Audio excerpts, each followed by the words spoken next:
2 years ago, I married Dennis, who works for a similar-sized company.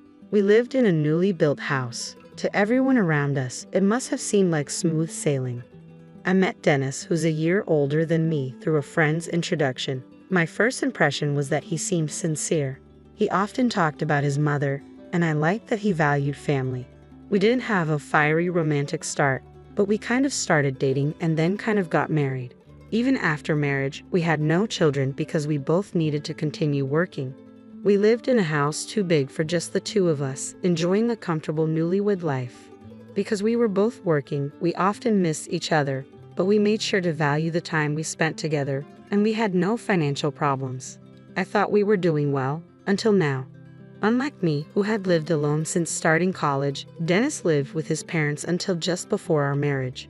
Born and raised in Boston, both his college and current workplace were not far from his family home. I only knew his late father through photos. Dennis was still in high school when his father passed away.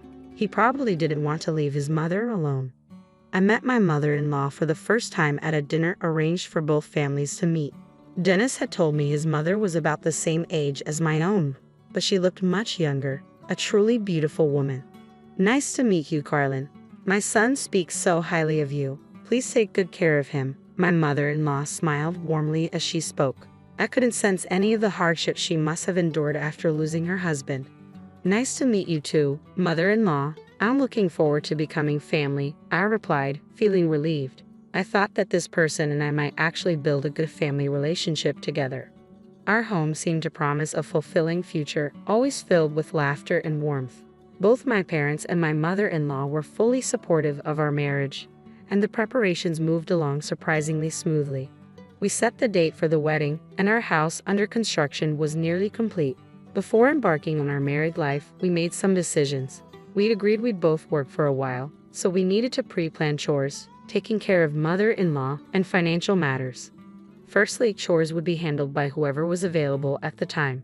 Regarding my mother-in-law, she was still healthy and had my father-in-law's inheritance, so she wouldn't struggle financially. We decided it would be best if we lived separately. Up to this point, all was good. But then came the issue of money. I thought splitting all expenses, including the mortgage, would be fair. Dennis had different ideas. He proposed that I handle the mortgage payments while he took care of other living expenses. This gave me pause. I had heard of couples splitting everything or pooling resources, but Dennis's suggestion was unusual. The monthly mortgage alone was $2,700. I had thought from the beginning that this was too heavy a burden. The 3-story house was too big, even if we were to have children, and the large property, mostly chosen by Dennis, seemed daunting to manage. Looking back, I realized I had already made several wrong choices, but I wasn't thinking clearly at the time. I didn't want any financial disagreements before marriage, so I convinced myself to agree with Dennis's proposal. In addition to the mortgage, there were other costs like groceries, utility bills, and taxes. I had no idea how much I would regret that decision later on. Every month, we put all our payments into a joint account in Dennis's name. This included the mortgage, living expenses, travel costs, and future savings. The monthly withdrawals were hefty, but we were both high earners to begin with. Given our busy work schedules and limited time off, the joint account should have been continually growing. Why isn't there as much money as I expected? I stumbled upon it by chance. I casually opened our savings book to see how much we had saved up, wondering if we had some major expenses. I couldn't recall anything significant. That left the possibility that Dennis might have spent on something, but he didn't mention anything during our last family meeting. We both had busy work schedules. I left before Dennis woke up, and he came home after I'd gone to bed, so we often didn't get to talk much even though we lived together. To break through this disconnect, we started having regular family meetings. We discussed big financial decisions like how to spend our savings and future travel plans. We just had a family meeting a few days ago. Seeing our savings dwindle without hearing anything about it at the meeting was odd. I couldn't believe what I was seeing, I thought, scanning through the latest transactions. I realized Dennis hadn't transferred his share of the living expenses for this month. I glanced at the calendar. It had been 3 days since payday. We were supposed to contribute our share by then. Maybe he just forgot. Dennis was coming home late today, so I decided to ask him gently tomorrow and then forgot all about it. 3 months later, I remembered. Come to think of it, I never actually checked. Did he make the transfer like he was supposed to? With that thought, I opened the drawer in our living room TV stand and pulled out the bank book for our joint account, which was under Dennis's name. I flipped through the pages and my eyes widened. What's going on here? The balance had decreased even more since last time. A growing sense of distrust filled me. I could hear my own heartbeat ringing in my ears. A sinking feeling crossed my mind, and with trembling fingers, I flipped the pages back. My worst fears were confirmed. "You've got to be kidding me," I muttered. Household expenses hadn't been transferred for 3 months. Dennis didn't come home until late that night, and we missed each other the next morning. I couldn't confront him due to our conflicting schedules and my growing unease. Finally, I caught him on the weekend and declared that we were having an emergency family meeting. Dennis reluctantly sat on a living room sofa and looked at me, his face serious as if he knew I had discovered the truth. "You know what this is about, don't you?" As much as I wanted to explode in anger, I started the conversation as calmly as possible. Dennis nodded quietly. "Why haven't the household expenses been paid for the last 3 months?" The truth is, what Dennis told me was beyond anything I could have imagined. To cut to the chase, Dennis had quit his job without telling me. This all started 4 months ago. My coworker got promoted before me. Can you believe it? A guy less competent than me. The boss is clueless. The company is a mess. What's the point of staying at a place that can't even evaluate people properly? I was stunned. I couldn't find the words to respond. Sure, it's frustrating to be surpassed by a coworker. I get that, but we have a family and we just built our house. Shouldn't you secure another job before quitting? Isn't that just common sense? I thought he was a man of integrity. That's why I married him. I didn't recognize this man who spoke so rashly. "So what's the plan? You were going to find another job, right?" "Of course, I want to show them. I'm planning to get a job at an even bigger company, so cover our living expenses till then," Dennis replied, unfazed, as if he didn't grasp the gravity of the situation. He didn't even apologize. Not that I needed an apology, but the sense of betrayal was overwhelming. Everyone has times when they're unhappy at work and want to quit. I don't love my job every single day either. What hurt most was that he didn't even consult me first. So I agreed to cover the expenses, but only for a short time. Dennis seemed to be actively job hunting while I was at work. Initially, I thought it would be fine. There were job magazines on our living room table, and I figured he'd find something soon. But months passed, and I began to realize I had been too optimistic. A year went by, and Dennis still hadn't found a job. "You've been supporting me for a year now. Can't you just keep doing it? You're the one with the stable income anyway," he said. I was already struggling with the mortgage, and the cost of living was piling up, making me work harder than ever before. I willingly took on overtime and even worked weekends. I barely had time to breathe, let alone handle chores. I was sleep-deprived and disoriented. I almost fainted on the train to work today. Dennis's feigned comment didn't sound like a joke to me, and even if it were, I couldn't take it that way. What was the point of our marriage? Of me working so hard? I began to lose sight of everything. "I'm going out," I mumbled, knowing Dennis probably wouldn't hear me, and headed for the door. Today was another work day. I had to make money no matter what. Dragging my feet to work, I survived the day on willpower alone. I finally headed home more exhausted than when the day started. It was already past 10 p.m. and dark outside. "I'm home," I called out as I pushed the door open. I noticed something unfamiliar in the entranceway. A pile of cardboard boxes. "What's this?" I wondered. They were too old and sloppily packed to be delivery boxes. Just then, the living room door opened, and Dennis appeared, his face covered in stubble. "Oh, they're for my mom. She was having a hard time living alone, so we decided she should move in with us." "What?" "I didn't hear anything about this," I said, my anger surging. Living together? What on earth was he talking about?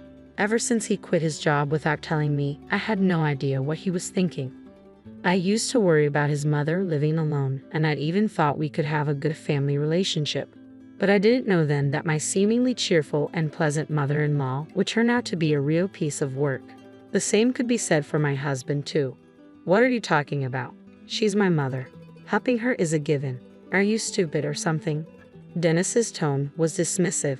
At this point, my opinion didn't matter anymore. I had enough of understanding this throughout my married life. A few days later, my mother-in-law showed up with a big grin. She hugged Dennis at the front door and gave me a sarcastic smile. Oh, Carlin, you're here. I heard you're always busy with work, so I assumed you wouldn't be around, she said. Her words, "You probably don't do much housework, do you?" cracked my already fragile heart even more. My malevolent mother-in-law and my unemployed husband Dennis had finally pushed me to my breaking point. I couldn't see any hope for the future. Life with my mother-in-law was harder than I had ever imagined. When I'd get home late from work, she'd snark, "What are you doing not taking care of the house? You're failing as a wife." Dennis, far from defending me, would add insult to injury. "I'm letting you live in my house, so at least do the housework." How easy it would have been to say, "You're not working, so why don't you do it?"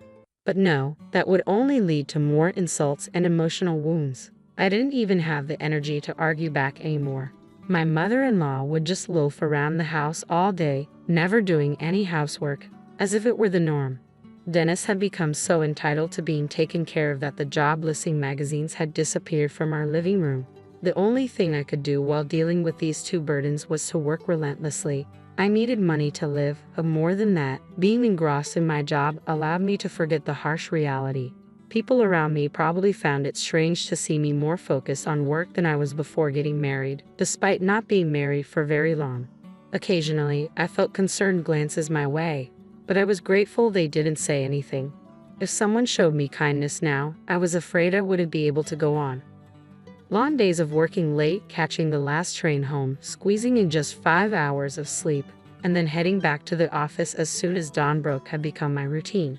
At this point, weekdays and weekends didn't even matter, but I did plan on taking a half day off sometime this weekend.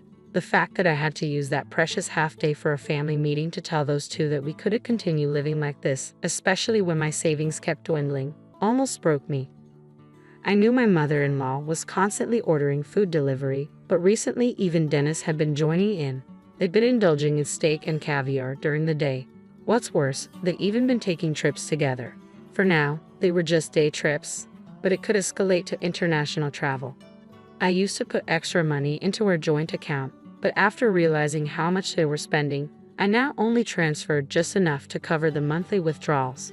In other words, if they kept up the spending, payments would start falling behind, leading to a worst-case scenario. So here we are, the three of us gathered in the living room over the weekend. The two of them, now shadows of their former friendly and genuine selves, are glaring at the papers I've spread out on the coffee table. "What's the meaning of this, Carlin? What are you trying to say with all this paperwork?" My mother-in-law squints up at me.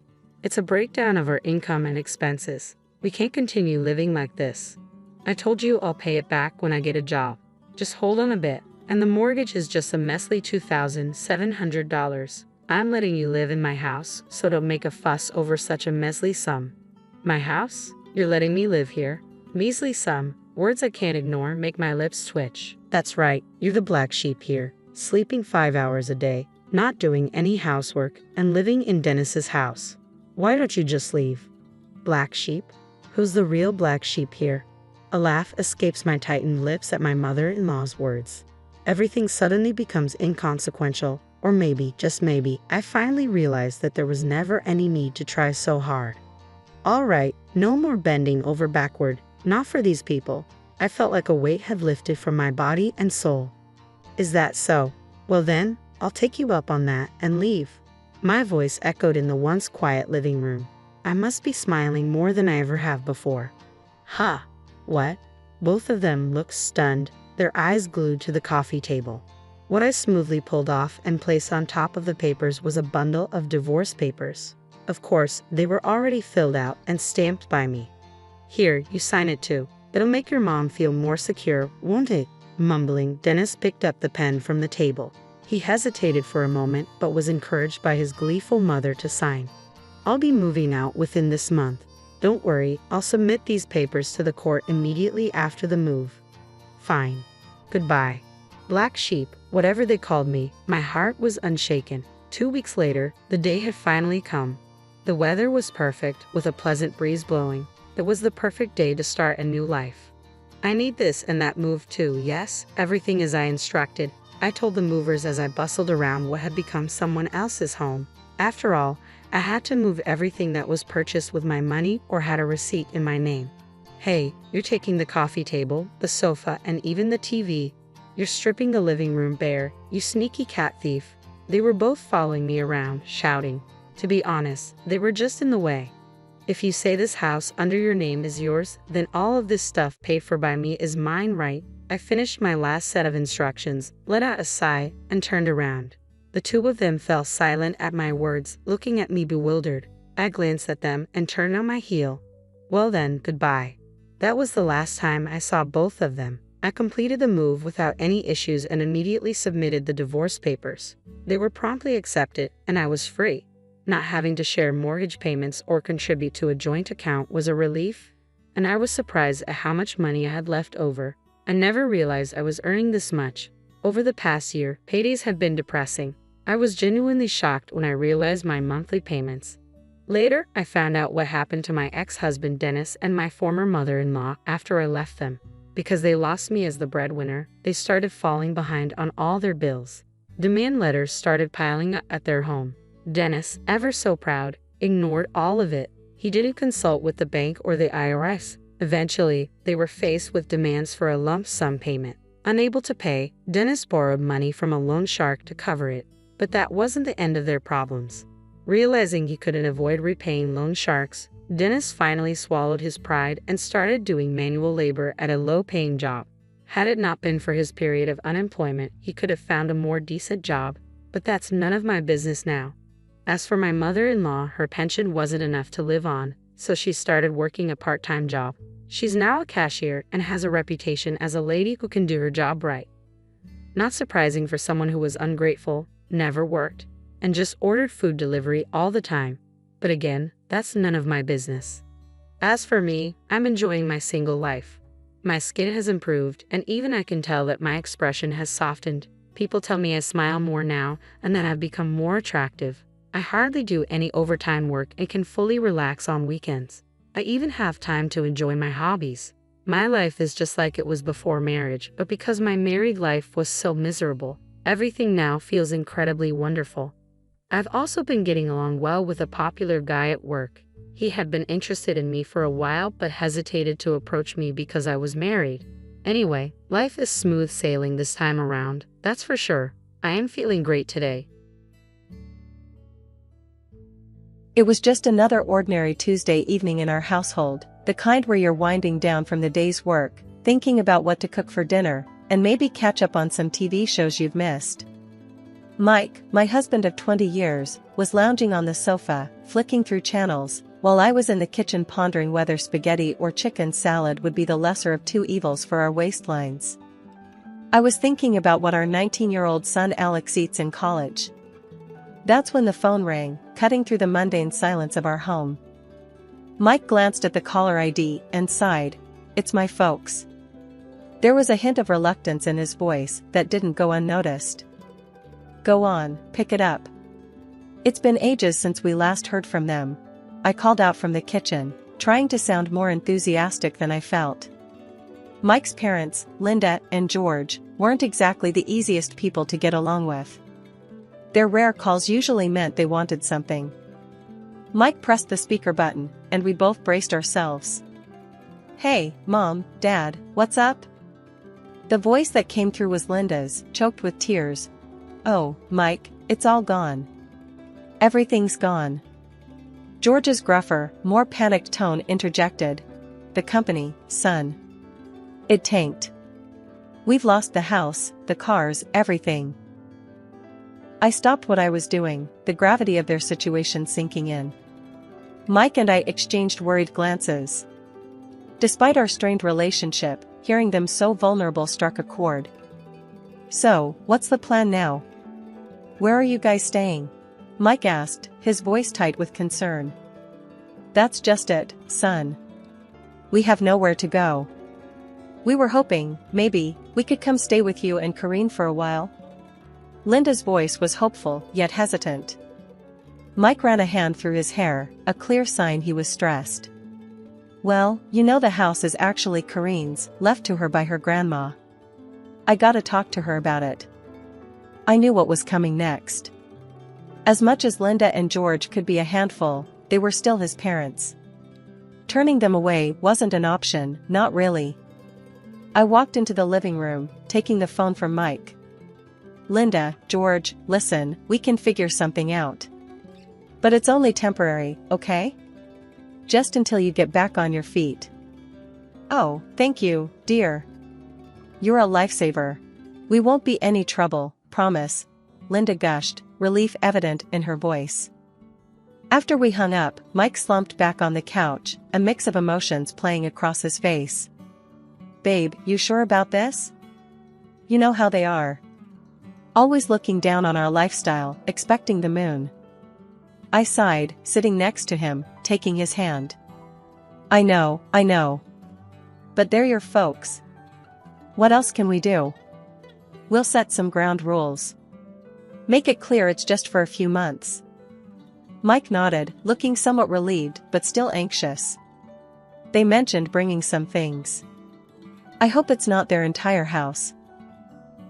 The morning Linda and George were due to arrive felt like the calm before the storm. Mike and I had been up since dawn, double-checking every room to ensure everything was as comfortable as possible. Our attempt to bring some order before the inevitable chaos. "Karine, do you think they'll like the setup in their room?" Mike asked for what felt like the 10th time, his forehead creased with worry. I shrugged, adjusting a pillow for the umpteenth time. "They'll have to. It's not the Ritz, but it's the best we can do." The sound of engines rumbling down our street cut our conversation short. We exchanged a look that said, "Here we go," and made our way to the front door. As we stepped outside, 2 massive moving trucks pulled up, blocking our driveway. "Jesus, did they bring the whole house?" I muttered under my breath as Mike squeezed my hand, a silent plea for patience. Linda and George emerged from a sleek rental car, looking every bit the displaced royalty. Linda, with her fur coat draped over her shoulders despite the mild weather, and George, in a suit that looked too formal for our quiet, suburban street. "Karine, Mike. Oh, how we've missed you!" Linda exclaimed, embracing me with a force that nearly knocked the wind out of me. "Good to see you, Mom, Dad," Mike managed, his voice tight as he accepted their hugs. As the movers began unloading, the sheer volume of some things they'd mentioned became horrifyingly clear. Furniture, boxes, more boxes, and endless bags started piling up in our driveway. Mike and I helped direct the movers, but it quickly became apparent that our house was not prepared for the influx. Every room on the ground floor was soon crowded with their belongings, leaving just narrow paths to navigate through. As the movers left, George clapped his hands together, looking pleased. "Well, this feels homier already, doesn't it?" That evening, after a day of moving and rearranging, we sat down for dinner. The air was thick with tension, an uncomfortable blend of gratitude and resentment simmering just below the surface. "So, Karine, this spaghetti is interesting," Linda remarked, poking at her plate with a fork as if she expected it to bite back. "It's a family recipe," I replied, trying to keep my voice even. "Simple but good." Was all she said, but her expression spoke volumes. Mike, sensing my growing frustration, jumped in. "Mom, Dad, we're really glad we could help out in your time of need. But we need to remember we're all in this together. It's going to be a bit of an adjustment for everyone." The conversation stumbled along, a clumsy dance around the obvious elephants in the room. After dinner, as we were clearing the table, Mike pulled me aside. "Karine, this is going to be harder than we thought," he whispered, his eyes filled with concern. I sighed, leaning into him. "We knew it wouldn't be easy. But we'll make it work. Somehow." The initial excitement of Linda and George's arrival quickly faded, replaced by the daily grind and growing tensions. It wasn't long before their true colors started to show, and with it, the first of many demands. One morning, barely a week into their stay, I was in the kitchen whipping up what I considered a decent breakfast: scrambled eggs, toast, and some fresh fruit on the side. Simple, yet filling. That's when Linda strolled in, a look of disdain plastered across her face as she eyed the plates on the counter. "Karine, darling, is this what you call breakfast?" she asked, her voice dripping with condescension. I turned, forcing a smile. It's what we usually have. Keeps us going until lunch. Linda scoffed, waving her hand dismissively. No, this won't do at all. Back in our house, we had freshly squeezed orange juice, croissants, and sometimes even smoked salmon for breakfast. You must try a bit harder, dear. I felt a knot form in my stomach, frustration bubbling up. Linda, you know we're not living in luxury here. This is what we eat. If you'd like something else, you're welcome to make it. The rest of the meal passed in awkward silence, the air thick with unspoken words. Mike caught my eye, giving me a sympathetic look that said he'd handle it later. But breakfast was just the beginning. Later that week, George approached me as I was sorting the laundry, a list in hand. Karine, we need to talk about the groceries. This list here, he said, waving the paper in front of me, is what Linda and I usually enjoy. We've been very accommodating, but it's time we return to some semblance of our normal lifestyle. I took the list, my eyes widening as I scanned the items. Marbled steaks, exotic fruits, imported cheeses, the price of these items would blow our grocery budget out of the water. George, you do realize we're on a budget, right? We can't afford these things on a regular basis. He frowned, crossing his arms. Well, you'll just have to make do, won't you? We can't be expected to live like this. It's beneath us. I was at a loss for words. The audacity of their demands, their complete disregard for our situation, it was all too much. That night, I vented to Mike, my patience wearing thin. He promised he would talk to them. But talking seemed to do little good. Linda and George remained firmly planted in their bubble of entitlement, making life increasingly difficult for us. The breaking point came when Linda refused to eat the chicken casserole I had prepared for dinner, calling it peasant food. She demanded we order takeout from a pricey restaurant instead. Listen, Linda, we're doing our best here, I snapped, my patience finally gone. This is what we're having. If you don't like it, then I'm sorry, but that's just too bad. Her face went red, and for a moment, I thought she might actually explode. This is no way to treat your guests, Karine. We are your elders, and you should be showing us more respect. Mike stepped in, his tone firm. Mom, Dad, you're not guests. You're living here because you have nowhere else to go. Karine's right. We can't afford to eat out or buy expensive groceries. You need to respect that this is our home and our rules. The conversation ended with Linda storming off to her room, George following closely behind, muttering about ungrateful children. A whole month had gone by since Linda and George turned our lives upside down.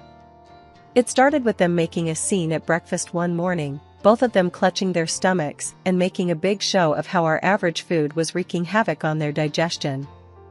This bread, it's like eating cardboard. And don't get me started on the eggs. My stomach's been in knots. Linda complained, her voice teetering between a whine and a demand. George chimed in with a groan, I haven't felt right since we got here. We need proper food, not this peasant fare. Feeling cornered and wanting to keep the peace, I caved. I started buying the fanciest groceries I could find for them, while Mike and I resorted to fast food just to save on costs. Fast forward a month, and I'm sitting at the kitchen table, receipts scattered in front of me. My heart sank as I tallied up the numbers. We were spending double on groceries compared to before Linda and George's arrival. And that wasn't even touching on the water bill, which had skyrocketed thanks to Linda's newfound love for long, luxurious baths. Enough was enough. That evening, as I served dinner, the contrast couldn't have been starker. Linda and George were tucking into their gourmet dishes, while Mike and I nibbled on cheap takeout. My frustration boiled over. Listen up, I started, my voice steady but firm. This can't go on. We're blowing through our budget trying to cater to your tastes. From now on, we're all eating the same food. No more special treatment. Linda looked up, her fork paused midair. You can't be serious. This food is the only thing keeping our health from plummeting in this hovel. George nodded in agreement. Exactly. You expect us to eat fast food? That's absurd. You're being incredibly selfish and lazy, Karine. Their words stung, but I was past caring about their opinions. Before I could retort, Mike slammed his fist down on the table, a rare show of anger from him. That's enough, he barked. You're living under our roof, in Karine's house. You will show her respect. She's been bending over backward to accommodate you, and this is how you repay her?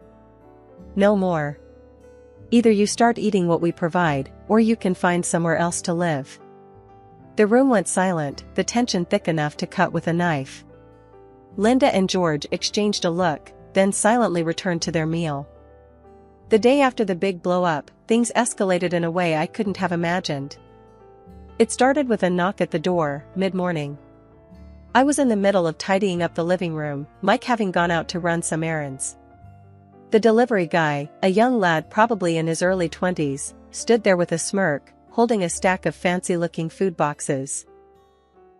Delivery for Karine, he announced, thrusting the boxes into my arms before I could even open my mouth. Confused, I stared down at the assortment of gourmet meals, the kind that cost an arm and a leg from the high-end place downtown. There's been some mistake. I didn't order this. Just then, Linda breezed in, a smug smile on her face. Oh, those are for us. I couldn't stomach another day of that dreadful food you've been serving. I was flabbergasted. And how do you plan on paying for this? I asked, trying to keep my cool. Linda waved a dismissive hand. Oh, don't worry, dear. It's on you. Consider it a thank you for our stay. Fury bubbled up inside me, but before I could confront her further, the phone rang. It was Mike, checking in. I quickly explained the situation, my voice shaking with anger. Stay calm. I'll handle it when I get back, he said, his tone tight with frustration. But staying calm was easier said than done. By the time Mike got back, Linda and George had made themselves comfortable, devouring their expensive meals with relish while I fumed silently. That evening, Mike and I sat them down for another talk. This time, the gloves were off. Mom, Dad, this has got to stop, Mike began, his voice low but firm. You can't just order expensive meals on our dime. It's not right. George scoffed, leaning back in his chair. Oh, please. It's the least you can do after forcing us to eat like paupers. I couldn't believe what I was hearing. Forcing you? We're going broke trying to keep you happy. Linda's eyes narrowed. Well, maybe if you managed your money better, you wouldn't be in this situation. That did it. I lost my cool. Managed our money better? We were fine before you showed up, turning our lives upside down. Mike stood up, his chair scraping against the floor. That's it. We've been more than accommodating, but it's clear you have no respect for us or our home. You need to leave. Their reaction was immediate and explosive. Linda started crying, wailing about how ungrateful we were, while George shouted threats about telling everyone how horribly we'd treated them. The argument raged on, voices raised, accusations flying. It was a mess. In the end, Linda and George stormed off to their room, slamming the door behind them. After the debacle with the gourmet food delivery, things went from bad to unbearable. Linda and George's entitlement had reached new heights, and Mike and I were at our wits' end. The final straw came on a chilly Thursday evening. I was in the kitchen, trying to make do with what was left in the pantry for dinner, when Linda sauntered in, her nose wrinkled in disgust at the aroma of the stew I was cooking. That smells, what is that? She asked, her tone dripping with disdain. It's beef stew. It's what's for dinner, I replied, keeping my focus on the pot to avoid snapping at her. Linda made a show of gagging. I can't possibly eat that. You know, it wouldn't kill you to try a little harder, Karine. This is no way to treat guests. Dinner was a tense affair, with Linda and George barely touching their food while making passive-aggressive comments about the lack of variety. I was seething, but I bit my tongue, determined not to let them get the best of me. After dinner, Mike and I were cleaning up when Linda approached us, a smug look on her face. "I've been thinking," she began, "with the holidays coming up, it would be nice to have a new coat. Something warm and stylish." I stopped in my tracks, staring at her in disbelief. "A new coat? With what money, Linda?" "Oh, I thought you could use the money you've set aside for, what was it?" "Oh, yes, your son's college fund." That was it. The last straw. Without hesitation, I picked up the phone and called the one person I knew could turn the tide, my grandmother.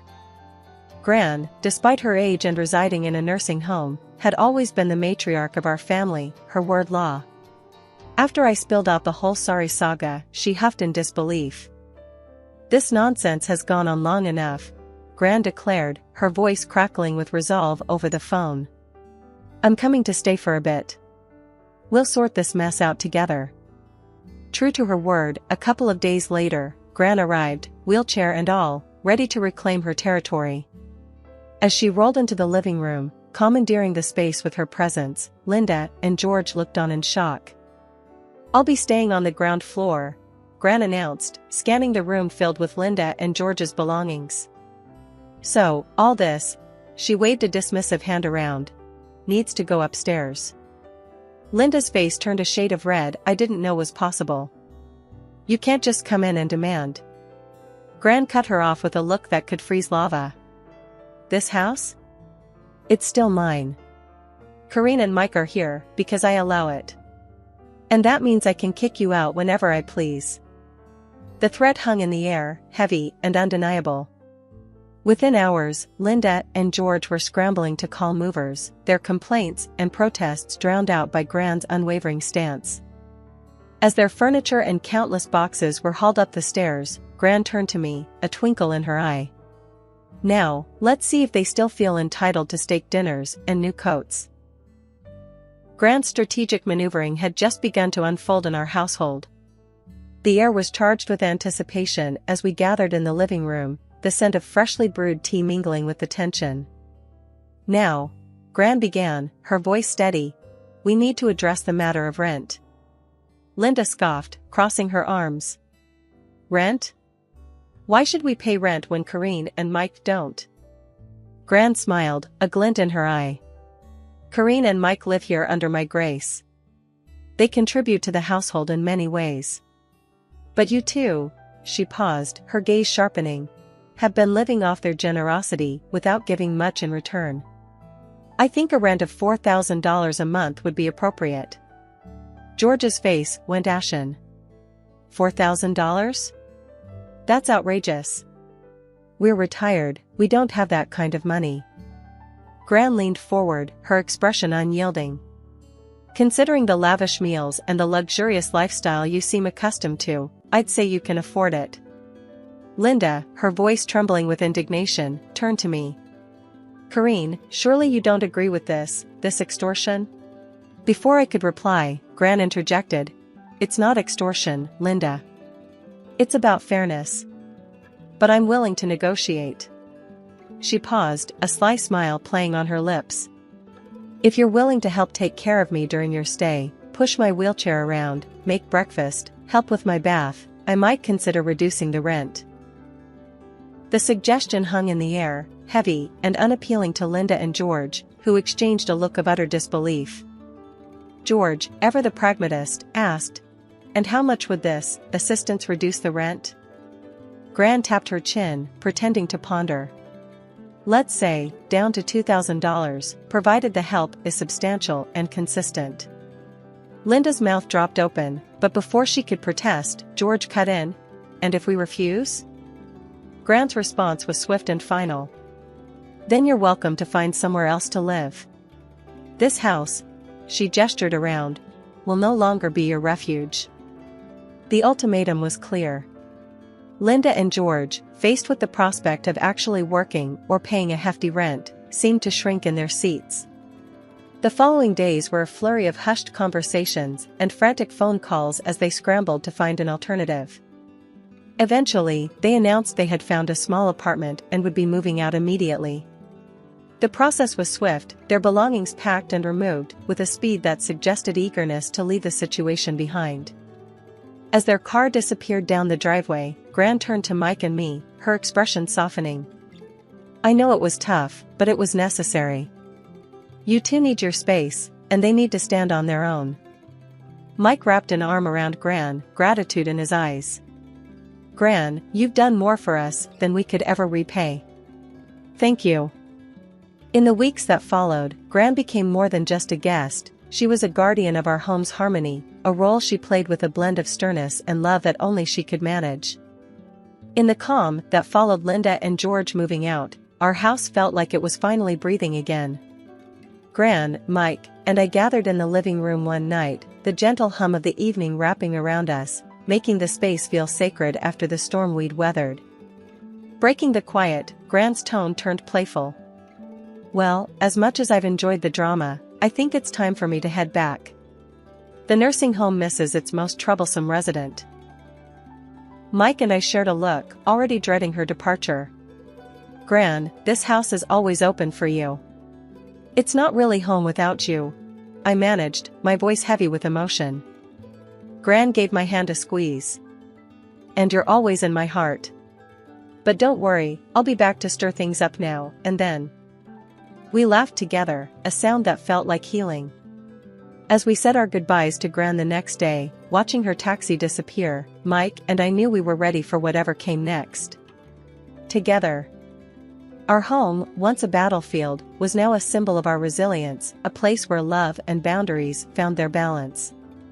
And as we stepped back into the quiet of our living room, ready to face the future, I felt deeply thankful for the journey that had brought us here, for the family we were, and for the lessons we'd carry forward.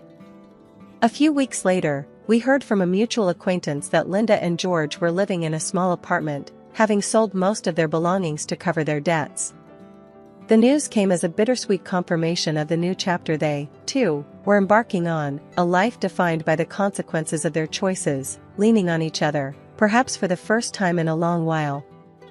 Reflecting on this, Mike and I realized the true depth of the changes we'd all undergone. Our home was peaceful once more, and though the journey had been rough, it had taught us the true meaning of family, resilience, and love.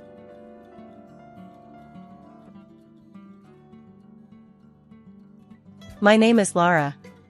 My life at 45 was a testament to what hard work and independence could achieve. Over $10,000 a month wasn't just a number, it was my declaration of success in a high-stakes game. Back when I was knee-deep in the MLM hustle, making a name and some solid cash for myself, Tom came into the picture. He was all charm and smarts, totally taken with the way I managed my business with a kind of independence that seemed to draw him in like a moth to a flame. He started showing up more, offering to help out with business stuff, or just to grab a coffee. I wasn't looking for anything serious, mind you. I liked my freedom, liked making my own rules and breaking them if I felt like it. But Tom, he had a way about him, a persistence that wasn't pushy but kind of endearing. "You're not like most folks I meet in this gig," I told him once, over coffee. "Most guys run for the hills when they hear network marketing." Tom chuckled, taking a sip of his coffee. "Maybe I like the view from the hills. Gives me a chance to see who's climbing up to meet me." It was this blend of humor and sincerity that drew me to him.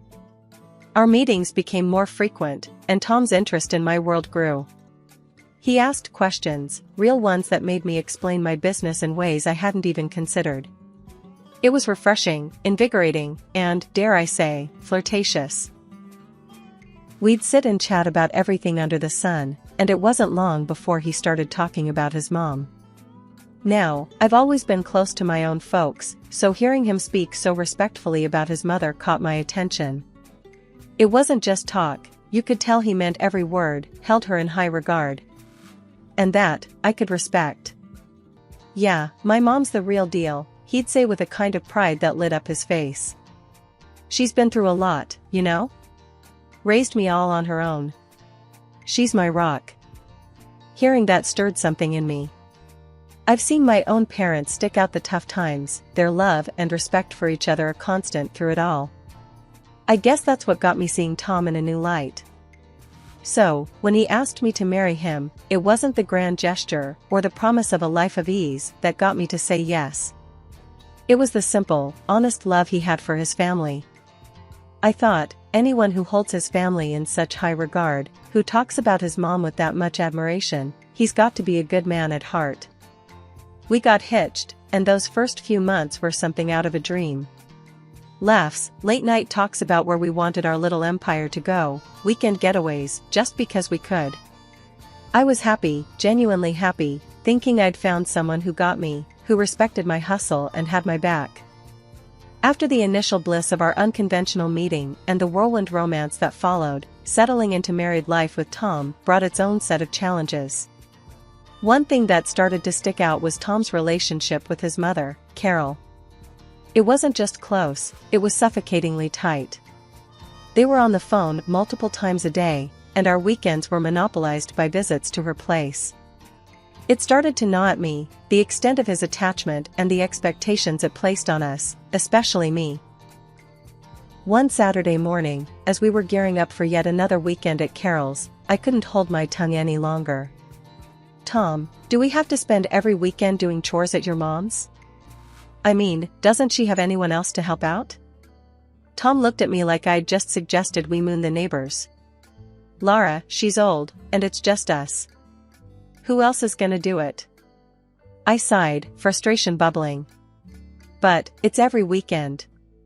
Don't you think it's a bit much? I've got stuff I'd like to do too, you know?" His brow furrowed, and he crossed his arms, a clear sign he was digging in. "Look, Lara, she's my mom. She's always been there for me, and now it's my turn. I thought you'd understand that." The conversation was going nowhere, a stalemate between his unwavering loyalty to his mother and my growing resentment towards the situation. It was a red flag, flapping furiously in the wind of our relationship, but I chose to ignore it, convincing myself it was just a phase. As weeks turned into months, the red flags multiplied. Tom's sarcasm about my work began to surface more frequently. It was subtle at first, almost playful, but there was an undercurrent of disdain that I couldn't overlook. One evening, after a long day of video calls and client follow-ups, I settled next to Tom on the couch, laptop still warm from use. "Phew, nailed another big client today. This could be a game changer for us," I said, trying to share my excitement.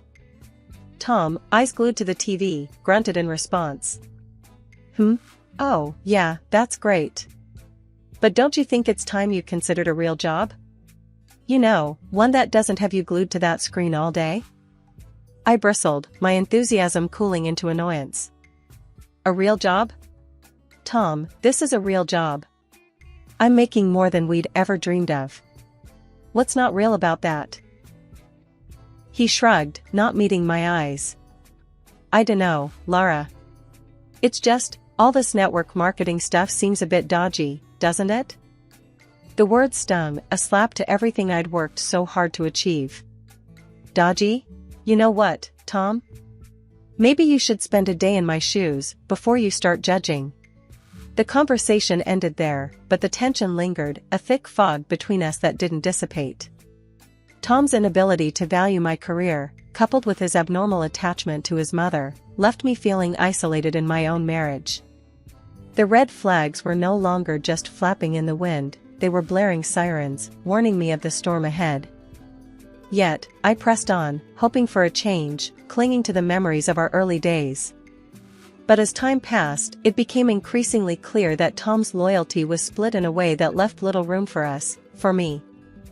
The endless weekends at Carol's, my mother-in-law's place, had turned from a mild inconvenience into a full-blown chore. Every visit was the same routine: sit at the dining table, nod along to Carol's lectures on housekeeping and the importance of saving every penny, and watch Tom hang on to every word she said as gospel. It was like stepping back in time, and I was wearing thin. One such afternoon, as Carol went on about the virtues of homemade meals over eating out, Tom chimed in, his voice laced with that now familiar sarcasm. "Yeah, Lara, maybe you should take a page out of Mom's book. All that time on your computer, and what do you have to show for it? A strange business that no one understands. I felt my cheeks burn, a mix of anger and embarrassment. Tom, we've been over this.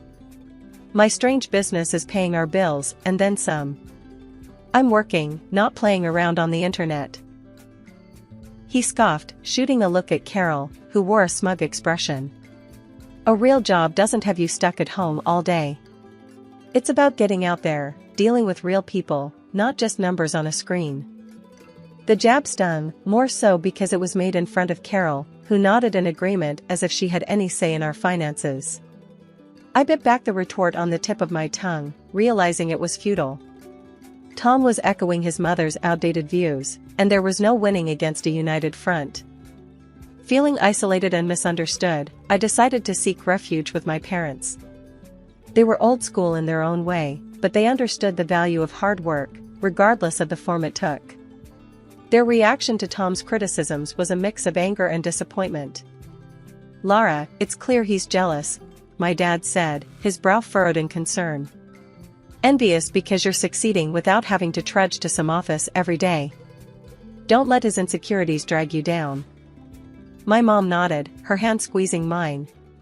"You're doing amazing, sweetheart. Tom needs to see that. He's supposed to support you, not tear you down." Their words were a balm to my frayed nerves, and with a renewed sense of resolve, I returned home, hoping to clear the air with Tom. But what awaited me was far from the reconciliation I'd hoped for. Tom was livid, pacing the living room like a caged animal. "So, you ran to your parents to complain about me? About us?" he accused, not even bothering to greet me. I was taken aback by the intensity of his anger. "Tom, I needed some perspective. They're my parents. Who else am I supposed to talk to?" His laugh was harsh, void of any humor. "Perspective? Or you wanted them to take your side, tell you how wrong I am? They're poisoning you against me, Lara." "That's not true, and you know it," I countered, my own anger rising. "They're worried about us, about how we're not communicating. It's not about taking sides." But Tom wouldn't hear it. "No, it's always about sides with you. Your business, your money, your parents. What about me, Lara? When do I get to be a part of this marriage?" Eventually, the tension cooled, and we found our way back to a fragile truce, but the cracks remained, widening with every sarcastic comment, every dismissive gesture. The air was thick with tension, the kind that settles in your stomach like a bad meal, as we sat around Carol's, my mother-in-law's, cluttered dining table. As usual, Tom and Carol were in their element, a duo of traditional views and thinly veiled jabs at my expense. Today's topic of choice, once again, geared towards the proper roles in marriage, a well Carol seemed to draw from endlessly. "You know, Lara," Tom started, his voice laced with that familiar patronizing tone, "Mom's right. There's more to being a wife than just making money. Maybe it's time you started focusing on what really matters." I clenched my fists under the table, my patience wearing thin. "And what, according to you, really matters? Cleaning? Cooking? Being at your beck and call?" Carol jumped in, her voice sharp. "Exactly. It's about making a home, caring for your husband. Not glued to a screen all day. I know plenty of women who'd be more than happy to take your place, ones who understand the value of a proper marriage." The audacity of her words struck a nerve. "Oh, is that so?" I shot back, my voice rising despite my attempts to keep calm. "You think you can just replace me with some step-forward wife who fits your outdated idea of a proper marriage?" Tom's allegiance was clear as he nodded along with his mother's cruel suggestion. "Lara, you're missing the point. It's not about replacing you. It's about what's best for us, for our family." "Best for us? Or best for you and your mother?" I countered, feeling the weight of their united front. Since when did our marriage become a three-person decision? The humiliation of being openly discussed as replaceable, as if I were nothing more than a poor fit in their perfect world, was a new low. Feeling cornered and outnumbered, I pushed back from the table, my chair scraping loudly against the floor. You know what? If you're so convinced you can find someone better, then maybe you should. I spat out, the hurt evident in my voice.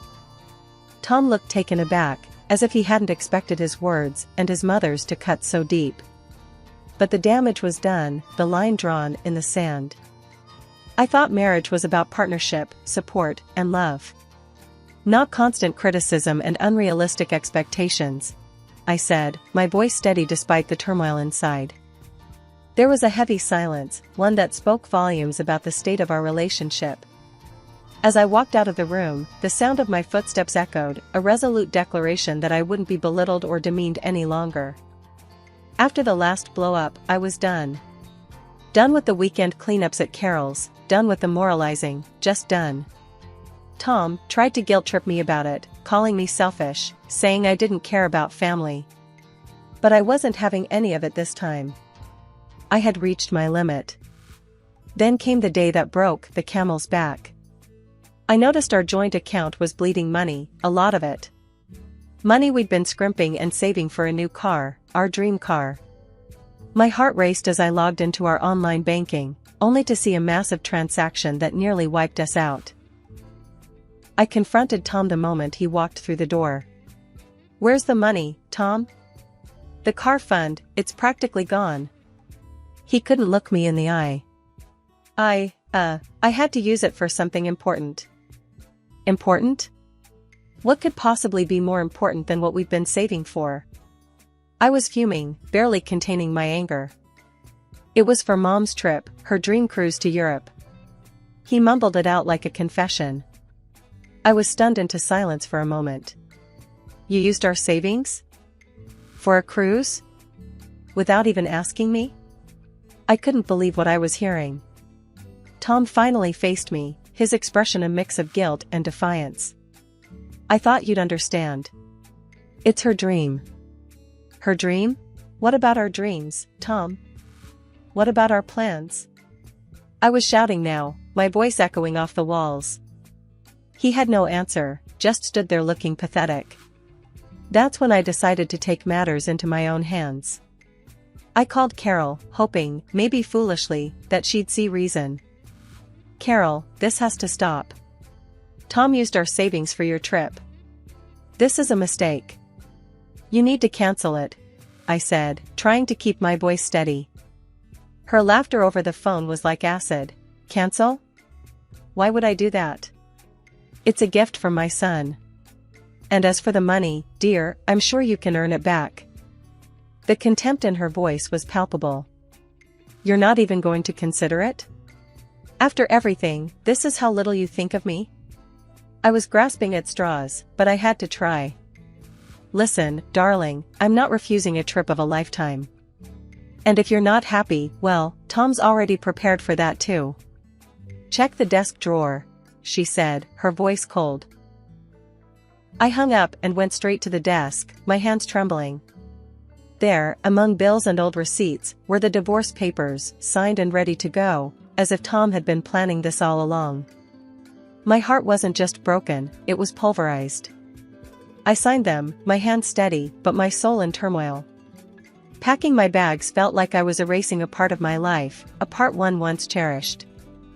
As I zipped up the last of my luggage, Tom finally spoke up. His words were a cold dagger. "I saw how you talked to my mother. No respect. You don't deserve to be in this house. You don't deserve me." His words hit me like a slap. The arrogance. The conceit. To think he saw himself as some prize, worth fighting over, after everything that happened. It was laughable, if it wasn't so tragic. Yeah? Well, maybe I don't want to deserve a man who thinks so little of me. Who values his mother's happiness over his wife's. My voice was calm, but inside, I was a whirlwind of emotion. Tom just shrugged, a smug look on his face. "Good luck finding someone who'll put up with you like I did." I shook my head, disbelief and anger mingling. "Trust me, Tom, the only thing I'll be looking for is peace. Something you and your mother never gave me." Leaving that house, I felt a weight lifting off me. It was the end of one chapter and the start of another. Driving to my parents' house, the emotions were overwhelming.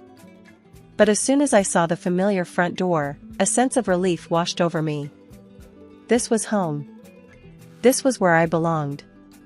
My parents were shocked at first, but their support was unwavering. "You're back now, and that's all that matters," my dad said, his voice firm and comforting. Mom was more fiery. "Let him live with his mother if he loves her so much. You'll find peace now, without their constant badgering." And she was right. I threw myself into my work, my independence blossoming in the absence of Tom's and Carol's criticism. Saving money became easier without the drain of their demands. Slowly, I started to build a life for myself, one where I was in control, where my achievements were celebrated, not belittled. Living with my parents again, I rediscovered what support and love felt like. It wasn't long before I was able to move into my own place, a small but cozy house that was all mine. No Carol to judge me, no Tom to disappoint me. Just me, my work, and the peace I had longed for. Reflecting on everything that happened, I realized Tom was no prize. The real prize was finding myself again, rebuilding my life on my terms. I found strength I never knew I had, and a sense of peace that was priceless. Months had passed since I left Tom and his overbearing mother behind, settling into a rhythm of work, savings, and peace that had long eluded me. My new life was a quiet one, filled with small joys and achievements that were entirely my own. Then, out of the blue, my phone rang with a number I hadn't seen in a while. It was Carol. "Hello?" My voice was cautious, the old feelings of tension instantly creeping back. "Lara, it's Carol. We need your help." Her voice was shaky, a far cry from the confident, often haughty tone I was used to. I was taken aback. "My help? Why would you call me after everything?" "It's Tom," she said, and I could hear the strain in her voice. "He's sick, Lara. Very sick. Lung cancer." The news hit me harder than I expected. Despite everything, I felt a pang of concern. "I'm sorry to hear that, Carol. But why are you telling me this?" "Because he needs you, Lara. He needs your support, your forgiveness. We need the money for his treatment. You were always the one who managed to pull things together," she pleaded. I was stunned into silence for a moment. The audacity of her request left me speechless. "You want my money? After you practically pushed me out of your lives?" Carol's voice hardened. "You can hold on to your grudges, Lara, but this is life and death. You were his wife. Doesn't that mean anything to you?" The old Carol was back, it seemed. "Being his wife didn't seem to mean much when you two were scheming behind my back," I retorted, my initial shock turning into indignation. "Lara, please. I wouldn't be calling if there was any other way. Think of the good times, of what you had with Tom." She tried to soften her tone, playing on my emotions. "Good times? Carol, you made sure there were as few of those as possible. You and Tom made your bed. Now, you get to lie in it," I said, the years of frustration and hurt fueling my words. There was a pause, and then Carol's voice came through, colder and sharper than before. "Fine. If that's how you want to play it. But remember, you're turning your back on Tom in his time of need. Not me." The call ended, and I sat there, phone in hand, a tumult of emotions swirling within me. Anger, guilt, sadness, a cocktail of feelings for a man who had chosen his mother over our life together, and for a woman who saw me as nothing more than a bank. In that moment, I realized the true extent of my freedom. I was no longer bound by their expectations, their demands, or their crises. My life was my own, built on my efforts, my sacrifices. The call, unexpected as it was, served as a stark reminder of the life I had left behind, a life filled with manipulation and emotional blackmail. As I put the phone down, a sense of resolve settled over me. My departure from Tom and Carol's lives was not just a physical one, it was an emotional and financial break too. I had moved on, building something that was entirely mine, free from their shadows. I started diving into investments, reading up every book and article I could get my hands on, and slowly, I began to see the fruits of my labor. My world became numbers and trends, a far cry from the emotional turmoil I left behind. Word got around, as it always does, about Tom's worsening condition and how Carol was barely managing. They'd blown through whatever savings they had, living a life far removed from the comfort they once knew. And Carol, ever the martyr in her own story, made sure everyone knew how I abandoned them in their time of need, painting me as the heartless ex-wife. I heard these rumors from Jenna one afternoon over coffee. She hesitated before telling me, probably expecting me to react. But the truth was, I felt nothing but a distant pity for them. "Can you believe it, Lara? Carol's out there telling anyone who'll listen about how you left them high and dry," Jenna said, her voice tinged with disbelief. I shrugged, taking a sip of my coffee. "Let her talk, Jenna. Her words don't touch me anymore. I've moved on, and I'm investing in my future, something they never thought to do." Jenna looked at me, a mix of surprise and admiration in her eyes. "You're really over it, aren't you?" "I mean, completely." I nodded, a smile playing on my lips. "Completely. My life's taken a turn for the better since I stopped letting them define my worth. I'm making smart investments, learning more every day. Their opinions, their struggles, they're just echoes of a life I left behind." It was liberating, this feeling of complete detachment from the chaos that once consumed me. The rumors, the pitying glances, they meant nothing now. I was building something lasting, investing in myself and my future. The contrast between my growing stability and their dwindling fortunes was stark, but it was the result of choices we each made. As I continued to expand my knowledge and portfolio, the satisfaction of seeing my investments grow was unmatched. I was proving to myself, more than anyone else, that I could thrive on my own terms. The independence and financial security I was building were my true vindication, far removed from the petty squabbles and desperate gossip of Carol's making. One evening, as I reviewed my investment portfolio, the growth and progress reflected in those numbers filled me with a sense of pride. This was real, tangible proof of my resilience and foresight. The rumors, Carol's bitterness, Tom's struggles, they were just background noise to the symphony of my new life. In this quiet moment of reflection, I realized the true extent of my transformation. I had not only survived the storm, but emerged stronger, wiser, and more determined. My past with Tom and Carol was a chapter closed, a lesson learned, and my future was a canvas I was eager to fill with the colors of success and peace.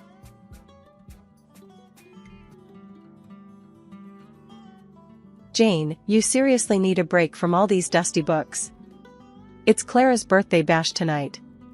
You gotta join us," Liz practically commanded, her voice laced with that mix of concern and exasperation she reserved just for me.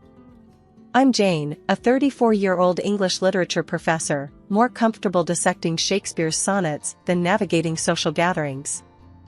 "Fine, Liz. But if it's a snooze fest, I'm holding you responsible," I replied, marking my place in Hamlet with a sigh. That evening, Clara's party was in full swing, a whirl of laughter and clinking glasses. That's where I met Alex. He was the finance guy, his world of stocks and assets as distant from my literary haven as could be. Yet, something clicked, a spark neither of us could deny. "Shakespeare, huh? That's pretty highbrow." "I'm more about the Wall Street Journal than the Globe Theatre," Alex joked, his smile infectious. I chuckled, the warmth in his eyes softening my usual reserve. "Well, perhaps I can show you that literature has its own charms. Might even teach you a thing or two about the human condition," I quipped, finding myself surprisingly at ease. The conversation didn't skip a beat, flowing as smoothly as the evening breeze. Soon, our casual meets turned into late-night talks, and before we knew it, we were inseparable. The idea of us seemed as natural as the turning of pages in one of my books. Meeting Alex's mother, Elaine, was like stepping into a scene from a novel. She exuded warmth and elegance, her demeanor as inviting as the home she welcomed me into. "Jane, dear, it's so wonderful to finally meet you. Alex hasn't stopped talking about you. I feel like I know you already. Elaine greeted me, her voice a soothing melody. It's an absolute pleasure to meet you too, Elaine. Alex speaks so highly of you. I responded, genuinely touched by her kindness. The day Alex came to visit my family home was a chapter on its own. The awe in his eyes was unmistakable as he took in the sprawling estate, the tangible proof of my father's success. Your family's place is something else, Jane. Your dad must have a Midas touch with investments, Alex remarked, his voice a mix of admiration and something else I couldn't quite place. He's done well for himself, indeed. The stock exchange has been kind to him, I replied, my pride in my family's achievements shining through. My parents embraced Alex with open arms, his charm and apparent adoration for me sealing his place in their hearts. The stage was set, our roles as the perfect couple cemented. The wedding was a dream, a celebration of love and promises of a shared future. The days following our wedding were supposed to be the happiest of my life. Instead, they turned into a relentless storm of heartache and dread. Dad, the strongest man I knew, was suddenly confined to a hospital bed, his strength waning under the cruel grip of cancer. The hospital's sterile, white walls became our grim reality, the beeping of machines a constant, unwelcome soundtrack. One bleak evening, as the sun dipped below the horizon, casting long shadows across the hospital room, Dad called me over with a feeble gesture. His eyes, once so full of life, now mirrored the fatigue and pain he was enduring. Jane, my darling, he began, his voice barely above a whisper, I need you to be strong. I've made arrangements for you, for after I'm gone. There's an inheritance, $2 million. It's yours, my dear. I want you to have a secure future. I gripped his hand, the cold reality of his words piercing my heart. Dad, please, don't talk like that. You're going to get through this. But before I could absorb the gravity of his revelation, Alex, who had been lingering by the door, stepped forward, his reaction sending a chill down my spine. $2 million, sir? That's quite a fortune. I mean, Jane, we need to think about how to manage this blessing, he said, his tone unsettlingly eager, his gaze not meeting mine. The days turned into an agonizing cycle of hospital visits and silent, tension-filled nights at home. Alex's demeanor had shifted, the man I had fallen in love with seemed consumed by thoughts of the inheritance, his warmth replaced by a cold, calculating distance. One night, as we sat in the dim glow of our living room, the silence between us thick and suffocating, Alex broke the stillness, his words like a cold gust in an already frigid room. Jane, we need to talk about the future, about the inheritance. Think about it, we could really turn our lives around. A luxury home, maybe travel the world. It's time to start planning, don't you think? He urged, his eyes not quite meeting mine. I stared at him, disbelief and anger swirling within me. Planning? My dad is lying in a hospital bed, fighting for his life, and you're here making plans for a future splurge? Is that all you care about, Alex? The money? He recoiled, as if my words were physical blows. No, Jane, you've got it all wrong. I'm just trying to look out for us, for our future. I didn't mean to. But his words rang hollow, the apology a feeble attempt to mask the naked greed that had seeped into his voice. In that moment, a painful truth began to dawn on me. The man I had vowed to spend my life with was a stranger, his thoughts not on the profound loss we were about to face, but on the financial gain it would bring. Life after Dad's diagnosis was like walking through a never-ending fog. My home, once a place of laughter and warmth, felt cold, the air thick with unsaid words and hidden agendas. Elaine, Alex's mom, came into our lives like she was the cavalry, ready to save the day. But her eyes, sharp and calculating, told a different story. Jane, honey, you're worn to a thread, Elaine said one evening, her voice smooth but with an edge that made me uneasy. Let me help around here. You shouldn't carry all this alone. I was too tired, too beaten down by the relentless waves of worry, to argue. Thanks, Elaine. I appreciate it, I really do, I replied, trying to muster a smile. But the real storm was still brewing, quietly, sneakily. That night, Elaine came to my room with a small bottle in her hand. "Jane, you look like you could use some real rest. These will help you sleep. Trust me," she said, pushing the bottle of pills towards me. Something in her insistence set off alarm bells in my mind, but the promise of a few hours free from my racing thoughts was too tempting. "All right, I'll give them a try." "Thanks, Elaine," I said, though a part of me was screaming to throw the pills away. No sooner had she left than whispers from the living room reached my ears, a low murmur of conspiracy that pulled me out of my bed and towards the door. I cracked it open, the sliver of light from the living room casting long shadows on the floor. Alex's voice, usually so warm and loving, was cold, almost cruel. "She's out like a light, Mom. Those pills knock her right out. We can talk business now," he said, a hint of glee in his tone that turned my blood to ice. Elaine's reply was a quiet, venomous chuckle. "Perfect. Now, about that inheritance. Half of it is legally yours, you know. We're talking about a serious cash injection." I couldn't believe what I was hearing.